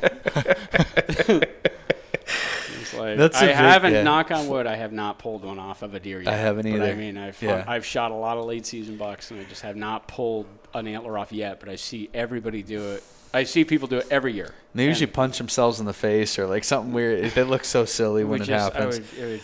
It's going to happen. I'll shoot like the biggest deer of my life in the Northeast. Yeah, Bonk. finally that 160. That's when the horn's going to pop off. I'm like, aw.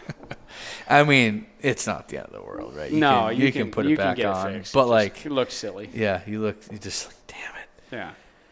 You got a big shed though. Found a big shed and killed a big buck. Yeah. I don't know.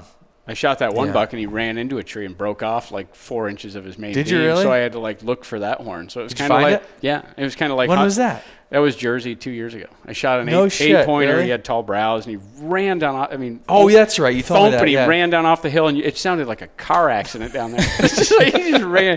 He ran into an oak tree that was like this big, dead centered it, and broke his face so bad. Everything from his eyes forward was like hanging off to the side, and broke the end of his main beam off. And I was just like, what's going on here? Like looking at the deer, I'm like, you're a mess. And then I looked at the tree, and I'm like, oh, you could see exactly where he hit the tree, and it was like blood throwing up the tree and everything. And then I got looking around, I found that chunk of How far main was beam, it? like 20 feet away. No, it just like flew way over there. I'm glad I found it. I got it glued back on there. Oh my God! But you never know. Like if that had been late season, he would have probably knocked both antlers right. He'd have been bald. Oh, for sure. I mean, he hit that thing 40 miles an hour. It's crazy how like it was as hard as he could run. He was heart shot, so it's like you know how those they'd run like their asses on fire. You know. I remember that deer. You can see there's like the tip. Well, maybe you can't see because the light's in the way. But I pulled him out of the back of my truck.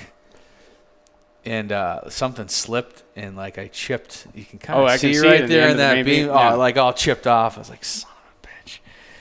And so I glued it back on, and then something happened at HuntStand, and that same one, you can see the tip is actually chipped. And now that I remember it, I actually forgot about it until we started. It's literally in my glove box on my truck. I got to put it back on there. I remember that. I forgot about that literally until just now from the summer. I wish you go grab that. Like. It's funny how like some years too, it seems like they're all broken up. Like this year we had so many broken up bucks, but then some years they're just clean right through the end of the season. Yeah. Like, I wonder what that is. I wonder if like some of those giant bucks you see too, big giant non-typicals, you never see a broken tine on. Yeah. Like that buck Burns shot. Like that, all those sheds and everything, they're all like in perfect condition. That deer just had a real mellow attitude. I think that's what it is. He just wasn't confrontational. He wasn't aggressive in any way, shape, or form. Well, even that big, scored 197. Did you see that one from New Hampshire? You know of him. We all know. Yeah. He was, I don't think anything was broken on him. Yeah. 197 inches of antler, and nothing was broken on that deer. Jeez. I think it's, my theory is that, like, you get certain. It's just their attitude. And it's, you may get, like, just a certain year or two where you have bucks of, like, a few different bucks of similar age or similar attitudes. It's like a bunch of 18-year-old dudes that just happen to be in the area, you know, and they're just going to, like, go after it. But then some years, you know, like, say there's, like, 3 to 5-year-olds in the area, and then, like, you know, a couple of them move off, one of them moves in that older age class, and then, like, it just mellows down, you know what I mean? Yeah. Because we had some busts. I mean, the buck I killed broke off, well, I don't remember. At least 5, 6, 7 8 inches of antler.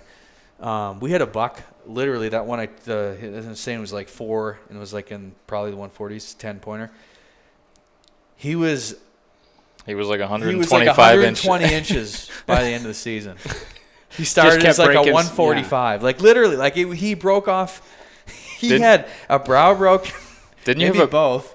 He look an 8-pointer. He was a 10-pointer to start, and he broke both beams in front of his G3s off. See, that's a deer that will probably, like we're talking about, if you were walking around on the mountain and calling, that's a deer that would come running to you. I'm hoping next year He's I get a him fighter. early. He blows up, and I kill him late October to the grunt call. He's a deer that will come to the call really good, probably. And he made it. Like, I got him into January and everything, and he, like I said. And those deer that are really aggressive and fight like that, they just don't seem – it's rare for them to live long. Yep. Like, to be over 5 years old is a miracle.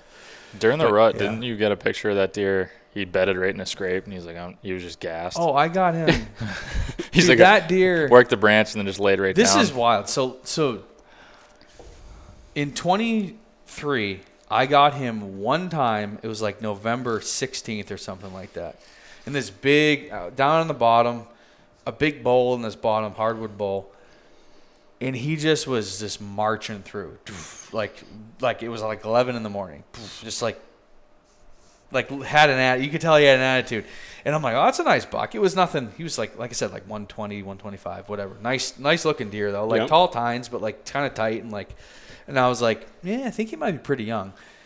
Marches through there, never seen him again that year. Then he shows up on that same camera in like early October. And he looked a lot like the deer I killed, like very similar. Mm-hmm. But I'm like looking at him, I'm like, I think that's a different deer. He had a sticker. So they both had stickers on their G2s, but on opposite sides. So we called one lefty and one righty. Oh, yep. It was like, so we call him righty. And I was sending pictures to Ross, and I'm like, I don't think that's the same. I don't think that's a lefty. You know, we had no name for him at that point. We ended up naming him because they looked similar. And I'm like, that's a different deer. And so he's down that same bottom. So cool. Like, all right, he's there again, but this time it was early October. I got him once last year. And then he starts moving up the mountain to like the kind of the main areas. And then he's on every freaking camera. All over the place. And he wasn't on any of those cameras at all the year before. So like, I'm like, okay, I killed the oldest deer in the area.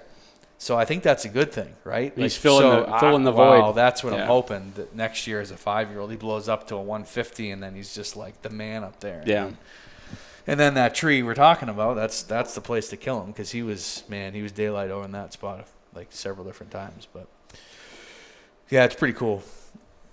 It's you just never stop learning, and they're freaking amazing animals, and it's just amazing to just watch them. That's the funnest part is just learning different stuff every year. Yeah, you know, and putting it all together. And it seems like you just never figure it all out. You figure out enough to kill them sometimes, which is great, but you never. I'm glad for everyone you kill. I'm glad you can't. Oh, I know. If you could figure it all out and it was easy, you wouldn't do it. It wouldn't be worth anything. Yeah. Nope. I mean, you probably would. For everyone you go after hard, there's probably that you kill. There's probably four or five that you don't. You know. Well, it was like when I was hunting that buck this year. That with the inline tines and everything. When I saw him and couldn't kill him, I was just like, how many of them giant bucks like that do you see twice in 1 year? Like, it is so – that was my opportunity. No, like, I don't mean – to see him twice. Yeah, it was only November 5th or 6th or whatever, 8th. But it was just like, I'm probably not going to see him again. No. Like it's so rare just to get it, and I never did. Yeah. And it's just even a different year. It's tough. Yes. That deer in the corner is the only deer, big buck, that I've ever seen twice. Yeah. I saw him back-to-back mornings at 8 o'clock. Yeah. I fucked up on him on the first morning. I killed him on the second one. No shit. That's cool. I could not believe that I was like, are you same trail? Huh. Like, what? During the rut, too. During the rut. Because you wouldn't expect them to be. And he was by himself. He was like hard up looking. He was like searching, yeah. Like bird dog and like I don't know. And I think I saw that buck, and then I saw that other one I was telling you about. I killed him. I was hunting the other one. I knew he was there too, and I was probably going to shoot him. Obviously, of course, the first morning, the morning before he came in, and Chris was like, "Here he comes." And I think he's talking about the split 2 buck. Yeah. And I'm like, "All right, here he comes." So I freaking grabbed the rifle, and I see Tine coming through the spruce. So I'm like, okay, here he comes. And then he comes out in this opening, and I'm just like, that's not the split 2 buck. So it like screwed with my brain. Oh, is that the video of the buck you shot in the neck? Yep. And piled him right there? Yeah. Yeah. And my brain just went mush. Like it's not, I'm thinking it's a split 2 and it's not him. And I'm like, and he ran back, right? Yeah. Yeah, because I yelled at him because I panicked because I was like, my brain was like, what buck is that? Am I shooting? And I was like, meh, like super loud. And he freaked out, and I was like, oh my god. And then he like walked off, and I'm like, I should have shot that buck for sure. I'm like, well. And then he came back. Then he came back the next morning, and I was like, I'm definitely shooting him. And I shoot him. He drops him, and then Chris and I are talking in the tree. And that bigger one came in. Comes in. Yeah, I was like, oh. And I actually think that what happened was because he spooked. Our thermals were coming down the mountain, and he was above me when I shot him. And so was that other buck. He was lower on the mountain, but like maybe he would have come out like maybe 25 yards. And I actually think that he got that buck's downdraft thermal, and that's why he spooked. Because I was like, why did that buck spook? Yeah. He came marching in. We heard him through the leaves. There he is. That's him. I'm like, you got to be kidding me. Of course, I don't have a tag now because I shot that one. And then he just locks up. And I'm like, and our thermal's going like and this. And he was straight downwind of that dead deer. I think he smelled whatever, the death thing, and he was like, and he got out of there. I think that's what happened. It took me like a year to figure that out. Because I was like, why did he spook? Why? Like, because I could have shot him, probably, but like I wouldn't have. Like, I had a couple little holes as he was walking in. Yeah. But I wouldn't have taken that shot. I'm like, he's going to walk right in front of me. Yeah. But and I thought to myself, I wonder if I even would have killed him because he spooked. And when he stopped, I could only see his head, so I don't think I would have shot him in the head. Although I'm not super shy about that. Well, that giant buck that we were talking about, the 197 or whatever. Yeah. Like, that deer should have gotten killed the year before that. Yeah, I know a guy who had him at 20, 20 yards. Yeah. He had the deer at 20 yards in that thick cover, and I'm just like, well, you couldn't shoot him like anywhere. Like the neck, or you had a 200-inch deer within 25 yards of you, and you never shot the whole time. Yeah. And he left. It's like, well, I was so spun up. I don't know. It's happened so quick. You don't know what you could have done. But then you're going to second guess yourself the rest of forever. For sure on that one. Yeah, for sure on that one. Yeah, but I always wondered, and then, of course, and then the more I thought about him, like, I bet he got that thermal from that dead buck laying up there, and that's what spooked him. So I bet if I hadn't shot him, he probably just would have, or at least startled him, smelling. Like, what is that? Like, what's, and I think they do release some sort of, like, hormone or, like, when they die. Like, every animal does. Like, they have some sort of thing that happens to them. So I'm sure other animals can smell that, and he was probably like, something isn't right here. Yeah. But, yeah, I mean, that's the whole, I feel like, because the one I shot this year, I shot in about the same place as that one. Yep. It's like, well, people bitching, like, I don't know, the deer didn't go anywhere and he was dead immediately. 100%. It's like, it doesn't matter. Like, what's the harm? Like, because I shot that deer it went in right on the back of the jaw and came out the back of the neck on that deer. And I shot the other one this year, the opposite, went in the back of the neck, came out the front of the jaw. Yeah. And I'm like, maybe it's not like the most pretty like way to kill him, but like at the end of the day, it's like that deer died instantly, and like, hey, he's on the wall, looks great. It's not like I blew his whole face off. You know what I mean? Like, his jaw was hanging a little funny for the pictures, but like, does it, like, if you know that you can make that shot and you have that 100%. precision, it's like, wow. Yeah. Especially in the areas that we hunt, I'm shooting. Yeah, 100%. Yeah, no, I'm with you. Yeah, especially in a tracking scenario with snow on the ground. Yeah. Like, I mean, I've shot deer running as fast as they can run. You know, I mean. Yeah, you got to take. I mean, that's same. I know you're the same way with, especially your archery setup. Is like I don't care what angle. Like I need to be. Him. Yeah. Like a lot of times, if I'm calling to a buck and he comes in, he's I'm pounding him right down. I need to be able to pound through that scapula if I need to. And if you can't, you're gonna. I mean, how many times around here do you get like the perfect broadside? Yeah, it's not often. You get it sometimes, but oftentimes it's a quarter and heart away or frontal or straight down or it's a head and neck thing. Yeah. And I'm not probably going to take the head and neck thing with a bow. Don't get me wrong. No, but I mean, if a deer is close, sub 20 or whatever, depending on the situation, I'd shoot a frontal on a deer. With elk, it's kind of a necessity. You need to figure out how to shoot when they're coming at you. Yeah, you need to figure. The frontal shot's deadly on an elk. You got an area that that's that big. It's 8 inches circular right there in that thoracic opening. The other thing you got to realize is people don't realize if you're calling an elk or you're in a tree stand, whatever, you're here. So to see a deer or an elk, what does it have to do? It has to be coming towards you in some fashion, right? Because it's away from you. You don't see it, and then you see it. So what does that mean? It's coming towards you. That means it's probably going to be quartering or frontal, at least for a lot of the time, until it gets parallel with you or goes by you, right? Even if you don't call to them, like within, if you don't call too much or whatever, they still know where that noise comes from. Like, they're really good. Turkeys, everything. They know where that noise came. They know it's like right here. Like So if you're going to be hunting animals, they're going to be walking towards you. Yeah. You better be prepared to take that shot. Yeah.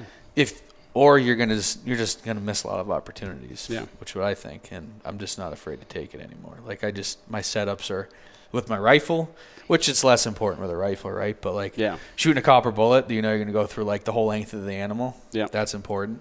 Or whatever bow setup you have your arrow broadhead. That's so let's talk about that quick. What is we talked about it with Eric 2 weeks ago. What is your philosophy? Because I think this is interesting for gun hunting, like bullet selection type thing, caliber, and then like bow hunting. Like run us through, like, I'm sure you have things you prefer that you've over the years have kind of like honed in. Yep. What's like your idea or like philosophy for like taking some of those shots? Well, for me, my bow setup is pretty heavy. I'm shooting 70 pounds, but I'm shooting a 500 grain finished arrow weight. Yep. I'm shooting an iron will wide. Yep. Which is a real, wide cut in diameter, but they are so sharp. It's like scary. Yep. So I'm shooting the same setup that I would want to shoot a bull elk with all the way down to whatever. Yep. Like I want to be I want to make sure I got plenty of penetration. And those broadheads are so sharp. I get phenomenal blood trails with them. And I want 2 holes. I want in and out. What weight head are you shooting? I'm shooting like the 135 grains, I believe. And then it's got 15 grain insert on it, and then a 10 or 15 grain impact collar. Yep. And I'm shooting that on a Victory VAP. Okay. Is it vented? Or solid? Vented. Single or double bevel? I couldn't get the wide solids to shoot good. But the vented shoot unbelievable. At 65 yards, it's like you can hear them though, can't you? They're fairly loud. They're fairly loud. Thing I know. But most of my stuff I'm shooting is all sub 30. I shot that South Dakota whitetail with one of those. Yeah. At whatever, 15 yards, didn't matter how loud it was. But that was one thing I noticed.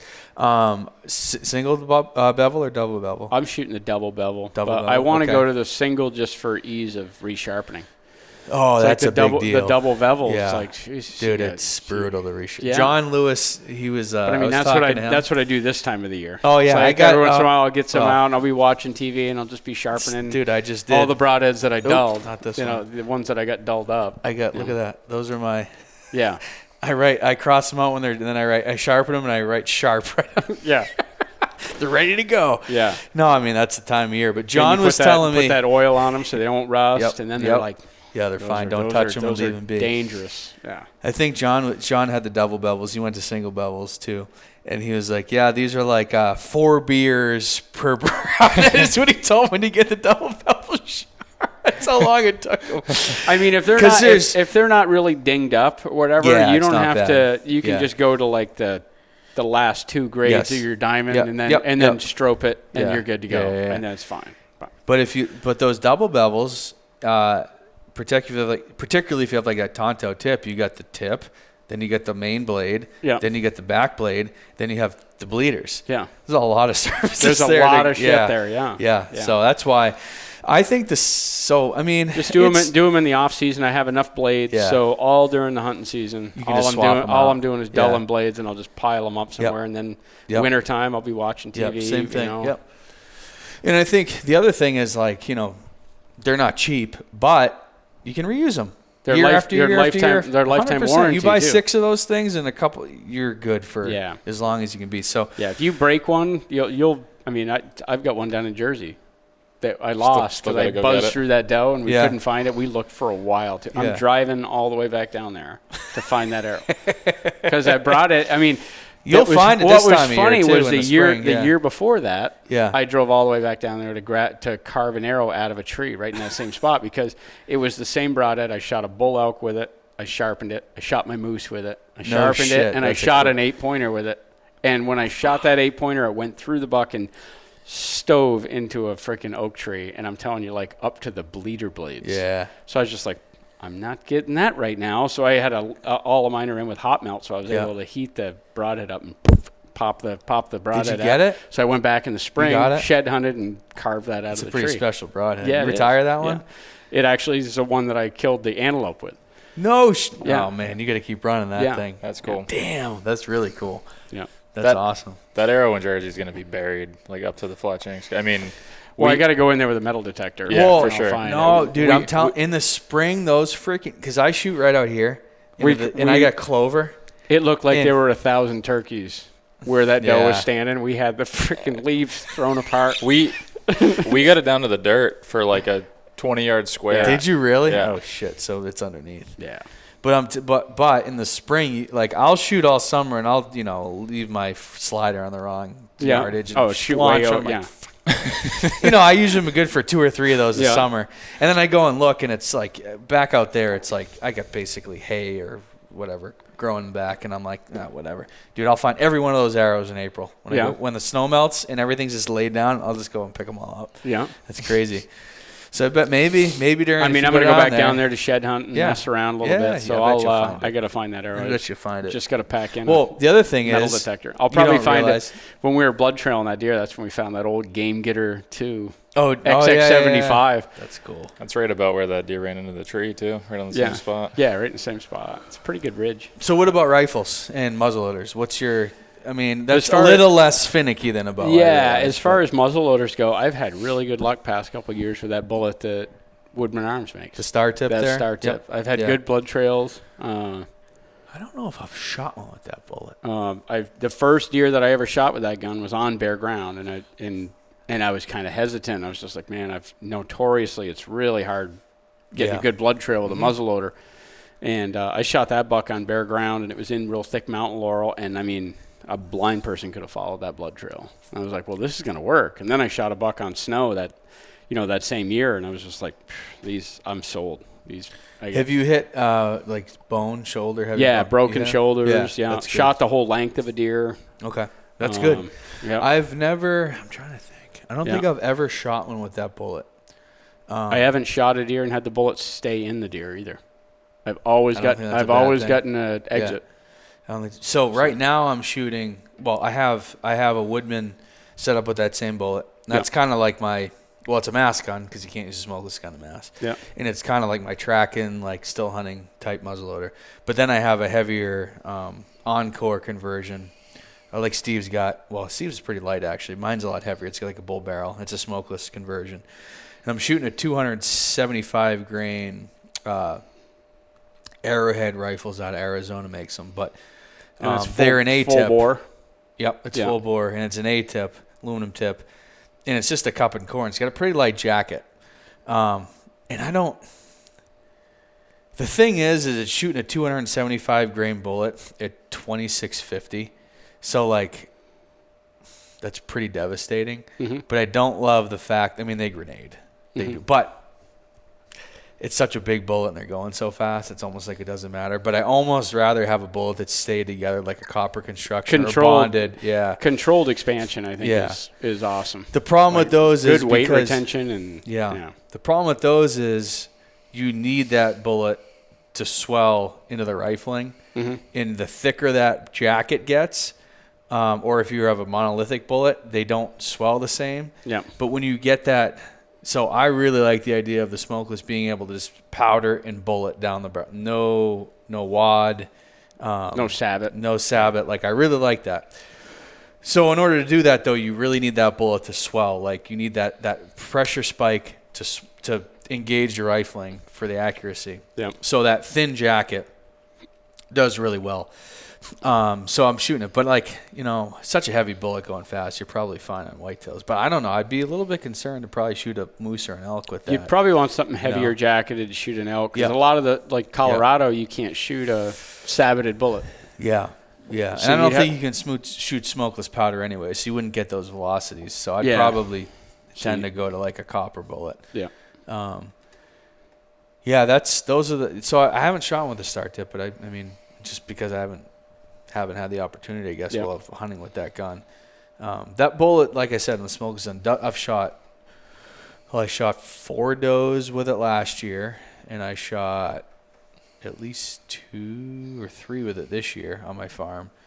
And I mean, it hammers them and makes huge holes, but like, it's kind of a mess. And like I said, sometimes you don't get exits, which I think, like I said, for whitetails, it's probably just so devastating. It doesn't really matter that you're not getting 2 holes.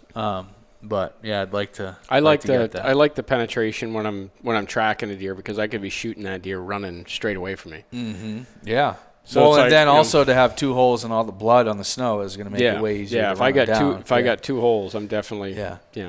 What about rifle bullets? Do you have a? I don't have anything that's real preference. I'm shooting some barn. What are they, TSX or TT? Yeah. Those have been.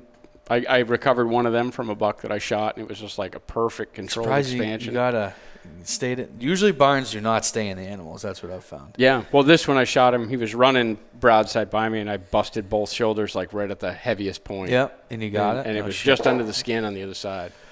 But I've shot bears with those and gotten good penetration all the way through them and good blood trails. So. I'm a big fan of barns. I like them in my rifle. I don't like them in a muzzleloader. Yeah, I've shot a couple with a muzzleloader with the barns. I shoot barns bullets out of my muzzleloader. That one with the barns out of a muzzleloader, and I shoot another one there. I don't know what kind of barns bullet it was. Like, I'm not bad mouthing them. No. Yeah. But it was Massachusetts muzzleloader season. First day. We had like 3-day-old snow. So I go walking up on this hill, and I was like, I know this one bull the deer are feeding in these oaks, and I just want to see what's up here. No, I'm good. And water time. So I get heading up onto that hill and getting up towards that bull, and I'm like, there's a really good saddle. Like, it's not even light yet. I'm like, when I get up to that saddle, it's just going to be cracking daylight. I should probably stand there for like 45 minutes to an hour and then work my way around into that bull. Just got to that saddle, and it's getting daylight, and I didn't stand there for like 10, 15 minutes, and here comes a deer, and it's like, that's like a 130-inch buck. I'm like, perfect. So I get the gun all ready, and he's walking right into that saddle, and he's just slowly walking broadside. He walks, the crosshairs go right up his nose, right up his neck, gets to the meaty part of his shoulder, gun goes off, and he goes right in a heap, legs right up in the air kicking, and I'm just like, just shot a beauty, that's a great buck. So I'm reloading the gun, and I'm looking, and he's starting to get his shit together. And I'm just like, that's not really like 4 inches of snow on the ground. So I'm reloading the gun, and I get the bullet all pushed in, and I look back up, and the deer's like coming down the hill like this, a good leg under him, but he's like closing 25 yards, and I'm just like, holy shit. I'm like going to put a new primer on. I'm like snapping the action shut. I had an Omega at the time. And I was like snapping the action shut when he's like 20 yards and he bails down off the side hill. And I'm like, oh, he's like right. I'm just going to shoot him again. He's right down here. So I get following his tracks down through some open hardwoods, and then I look like 150 yards down through the hardwoods, and I can just see a deer standing there, and then it's gone. And I was just like, well, that couldn't have been him. He's right here dead. Yeah. He's right here dead. I followed. It was him. I've tracked that deer all day long and never got him. So I was just like, well, that sucks. So I was like, what happened? I went back at the end of the day. I went even back up in there the next day and looked where I shot, and it was like a big snow angel print. You could see the antler where he hit the snow and everything. And I'm just like, what is going on here? And there's just like a little teeny bit of blood there. I'm like, that sucks. And that was the first day of muzzleloader season. So it gets to be the day after Christmas. Yeah. We'd gotten the dust and the snow, and it was fresh. So I'm like, I'm going to go right back up in there again. So I went right back up in there again, hunted right up on that mountain the same way. And I get onto a buck's track and you can see where he's feeding, antler marks hitting the snow everywhere. And I followed him out of that food and caught him bedded. I could see that deer bedded, slipped up there, boom, shot him in his bed. And he goes running out of the bed. And I mean, it was a beautiful buck. Yeah. So I go down there, there's hair and blood. I was like, all right, I'm in the game. Followed that deer's tracks for a little bit, and he went up over a little ridge, go up over that ridge, and I'm looking down through the hardwoods, and I can see him standing there like 100 yards away, like looking up the hill. Boom, shoot him again. Is that the one you guys filmed? It's on my YouTube channel. Yep. Boom, shoot him. Like that time he was quartered away hard, hit him last rib, and the deer ran out of sight. So I reload. I'm like, he should be right over there dead. We walked over there, and there's the deer. I can see him bedded down there, and I'm watching him for a second. Boom, I shot him again, and he was dead. So we go walking down there, and we're fumbling around. It's the same buck I shot 2 weeks earlier. So where did you hit him? Right where the neck comes dead center up and down. It was right in the point of the shoulder. But that bullet went through like it was a field point. And it just missed everything. It was just a little too far forward to like break him down and break the shoulder down. But if that bullet had any sort of expansion, who knows what would have happened. But it was the same buck. It was the same buck from 2 weeks ago on the same mountain. Awesome. And he was a beautiful 11-pointer. I mean, remember that. It was cool. Yeah. It was cool. Like, okay, like that's the deer I wounded. That's awesome. So I think with the copper bullets, you need to have the impact velocity to expand the bullet. And with muzzleloaders, they're slow for the most part. Unless you're shooting a smokeless. Yeah. Or unless you're shooting, if you're on that 2,000 feet per second. Mm-hmm. But, of course, the second that leaves the muzzle, that velocity is degrading. These were they had a blue tip on them. And they were like super TEZ they were something wicked sharp. I know what you're talking about. Yeah. They were just buzzing through a deer and not doing anything. The same one I was talking, the other ones that were notorious for that is those shockwaves. Yeah. They shoot phenomenal, but the deer doesn't bleed a drop. I shot a buck. That's what I shoot. So I shot. You shoot like this at 100. I've shot 2 bucks with those shockwaves, and I mean, they didn't run 150 yards, but the first time that they put blood on the snow was when I gutted them. So I shot. So I was just like, what the hell? If it wasn't snow on the ground, I'm telling you. I had that happen with a doe once. She went 20 yards and piled up under a blowdown. I didn't find her. But didn't bleed a bit. Didn't find her till the next day. So that buck, you actually helped me get that buck out, that big 8 right there. Yep. That's that one. I shot him. So this is 1 year. This is what happened. All muzzleloader bucks. I shot him. I shot him in the heart. Yeah, you hit him. I mean, I remember you holding the heart. Yeah. And he didn't go. I mean, he didn't go. I found him. It was easy. But, I tracked him, and there was no blood until, he dove off the mountain and went down in the steep. And what I found, he didn't go far. I shot him in the heart, whatever. And I was like, whatever, fine. Then I shot this, white racked, real tall, forward-looking thing right here? That was a Kentucky buck, a 4-year-old buck that they wanted shot because he was, a call and he was a bully. And I was like, I'll shoot him. Yeah. And he walked out, and I'm like, that's him. Let's go. I shot him at about 100 yards. Yeah. I double-lunged him. Same bullet, shockwave, that one, same. Dude, that thing, there wasn't a drop of freaking blood. I double-lunged him for 200 yards. We found him in a hedgerow, dead. Stone dead. No blood. And I'm like, it was across the field. So we watched him run, and we could see him, and he went over there. And we kind of just, walked up and found him. Okay, that's not good. But imagine if that was in the mountains, in thick hemlocks, mountain laurel, and shit like that, and you shot that deer, and he had 150 yards of travel. 2 days later, I shot him in Kentucky during muzzleloader. I went to Ohio after I shot him, and I was hunting the big ridges in Ohio, and I had this buck come in chasing a doe, beautiful deer, at least 145, maybe 150. I remember just a like a lot of just a really nice deer.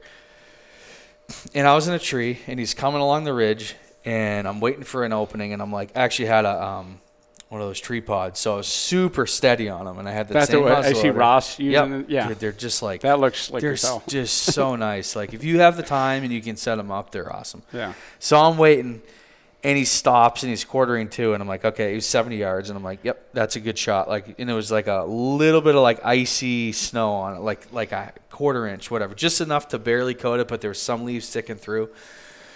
So I'm like, okay, that's good. I put it on the front of his shoulder, like point of his shoulder. He's quartering to, and he was there was another 4-year-old buck under me, and and there was a doe. There was like a hot doe in like mid-December, like second rut type stuff. And so he was like posturing, and he's like coming in, and that buck was under me, and it was like it was like going down, and they came running in anyway on that doe, and so he's like posturing. I'm like, okay, and he stopped, and so I'm like, all right, I'm gonna shoot him. So I'm squeezing. Right as the shot breaks, he takes a step forward, and I remember the smoke, but I remember like the sight picture when the shot broke, and it was like it was nothing. The shot was good. Like crosshairs were dead still. Everything was perfect. That gun sighted in 70 yards. Boom. And I'm like, ah. And I knew right when I shot him, like I hit him a little back because he stepped, but like it's center body and whatever. Yeah. So that 4-year-old is still under me. He doesn't even run. He's like, what happened? And that buck keeps coming. He's walking at me along the ridge. And of course, like the ridge is like this, and he's there, and he's walking along the ridge. I think he just thought, I mean, he was all ready to fight. So adrenaline's going. And he's walking, and I'm like looking at him, and I'm like, he's just gonna die. Like I think I probably hit him like in on the liver and out guts. Like he should be dead.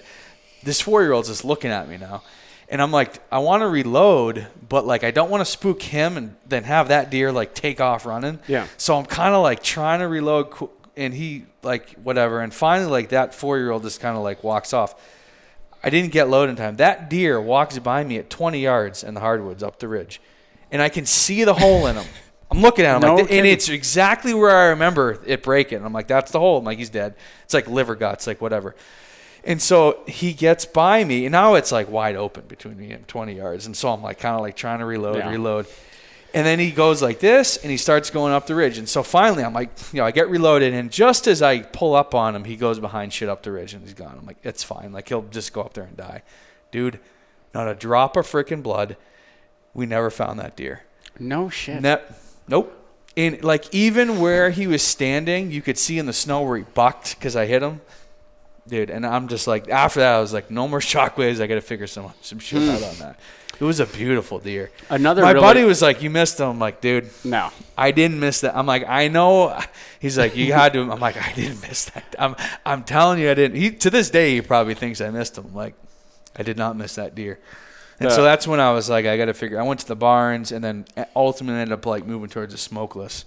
Night Bloodline, they're a really good bullet too. I've shot those. I've shot a few deer with Night. They're like a shot glass. Yeah, I shot those. They've got such an aggressive hollow hollow point on them. Some of those in the gun room back there. Yeah, I've shot a couple deer with those. Those have really good blood trails.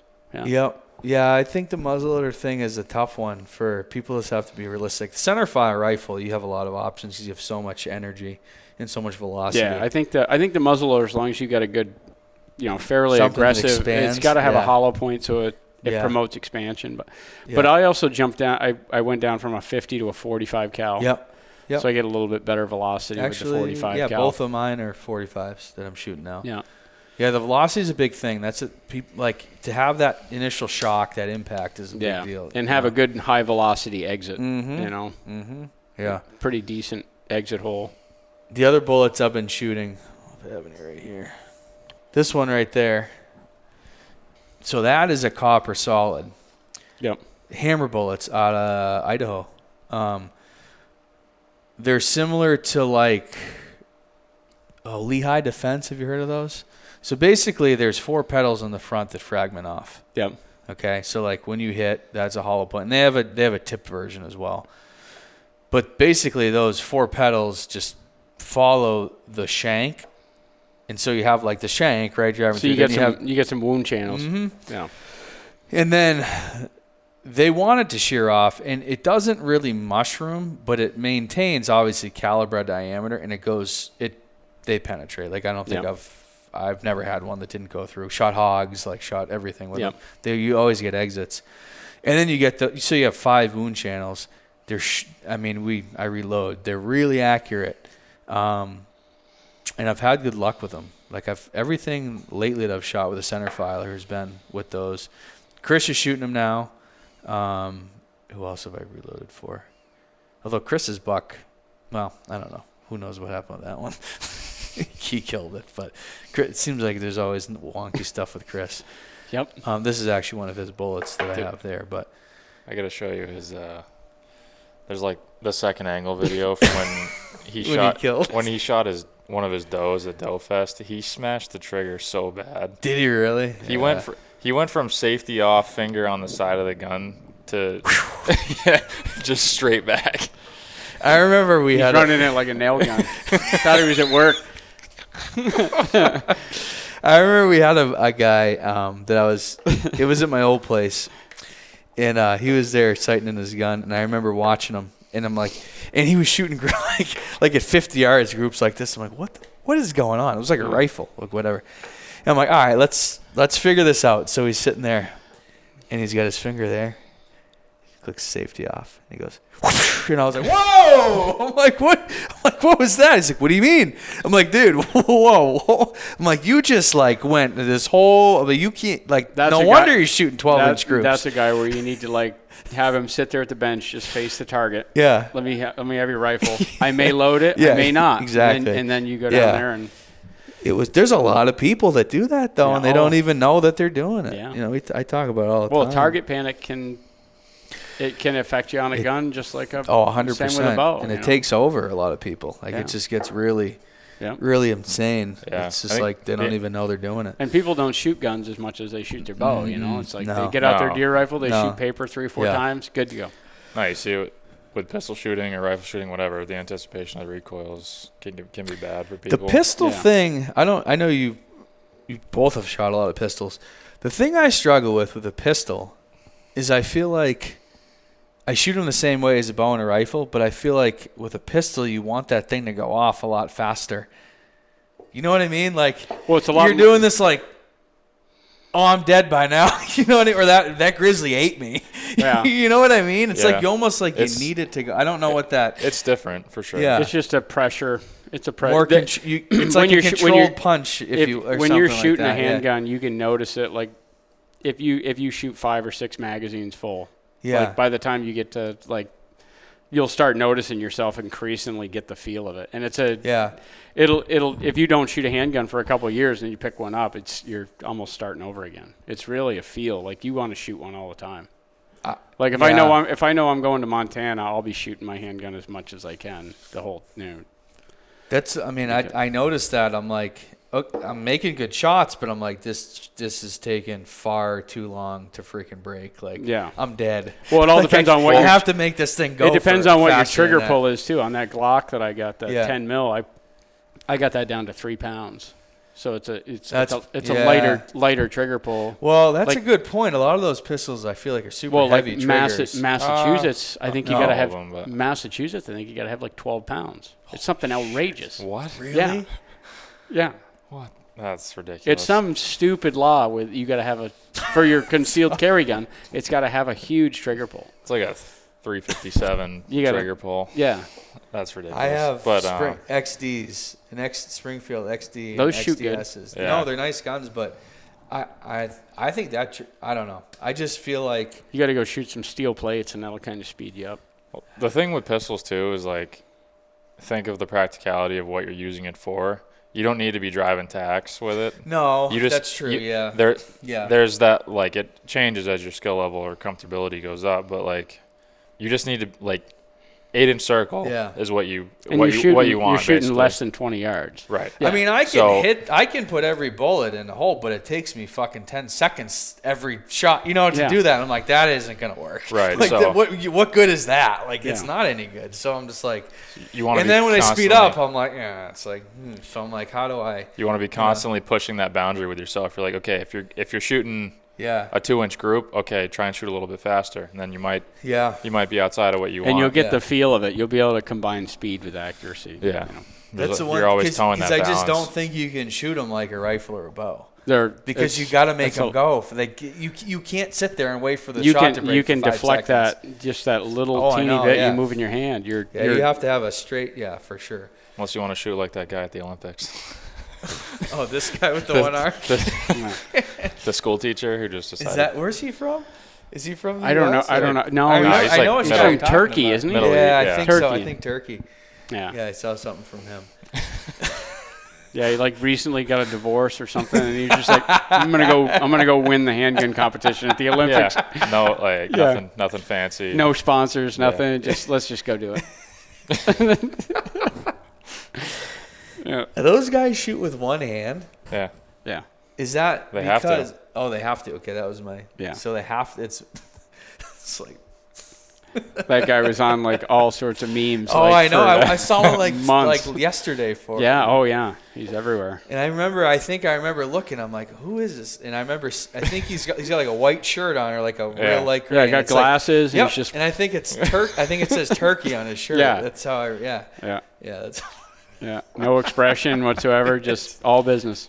Yeah. No sponsors. No gear. Nothing. Just killing it. Just doing it. Good for him. Yeah. That's freaking awesome. How long have we been going? It's getting late. Almost 3.5 hours.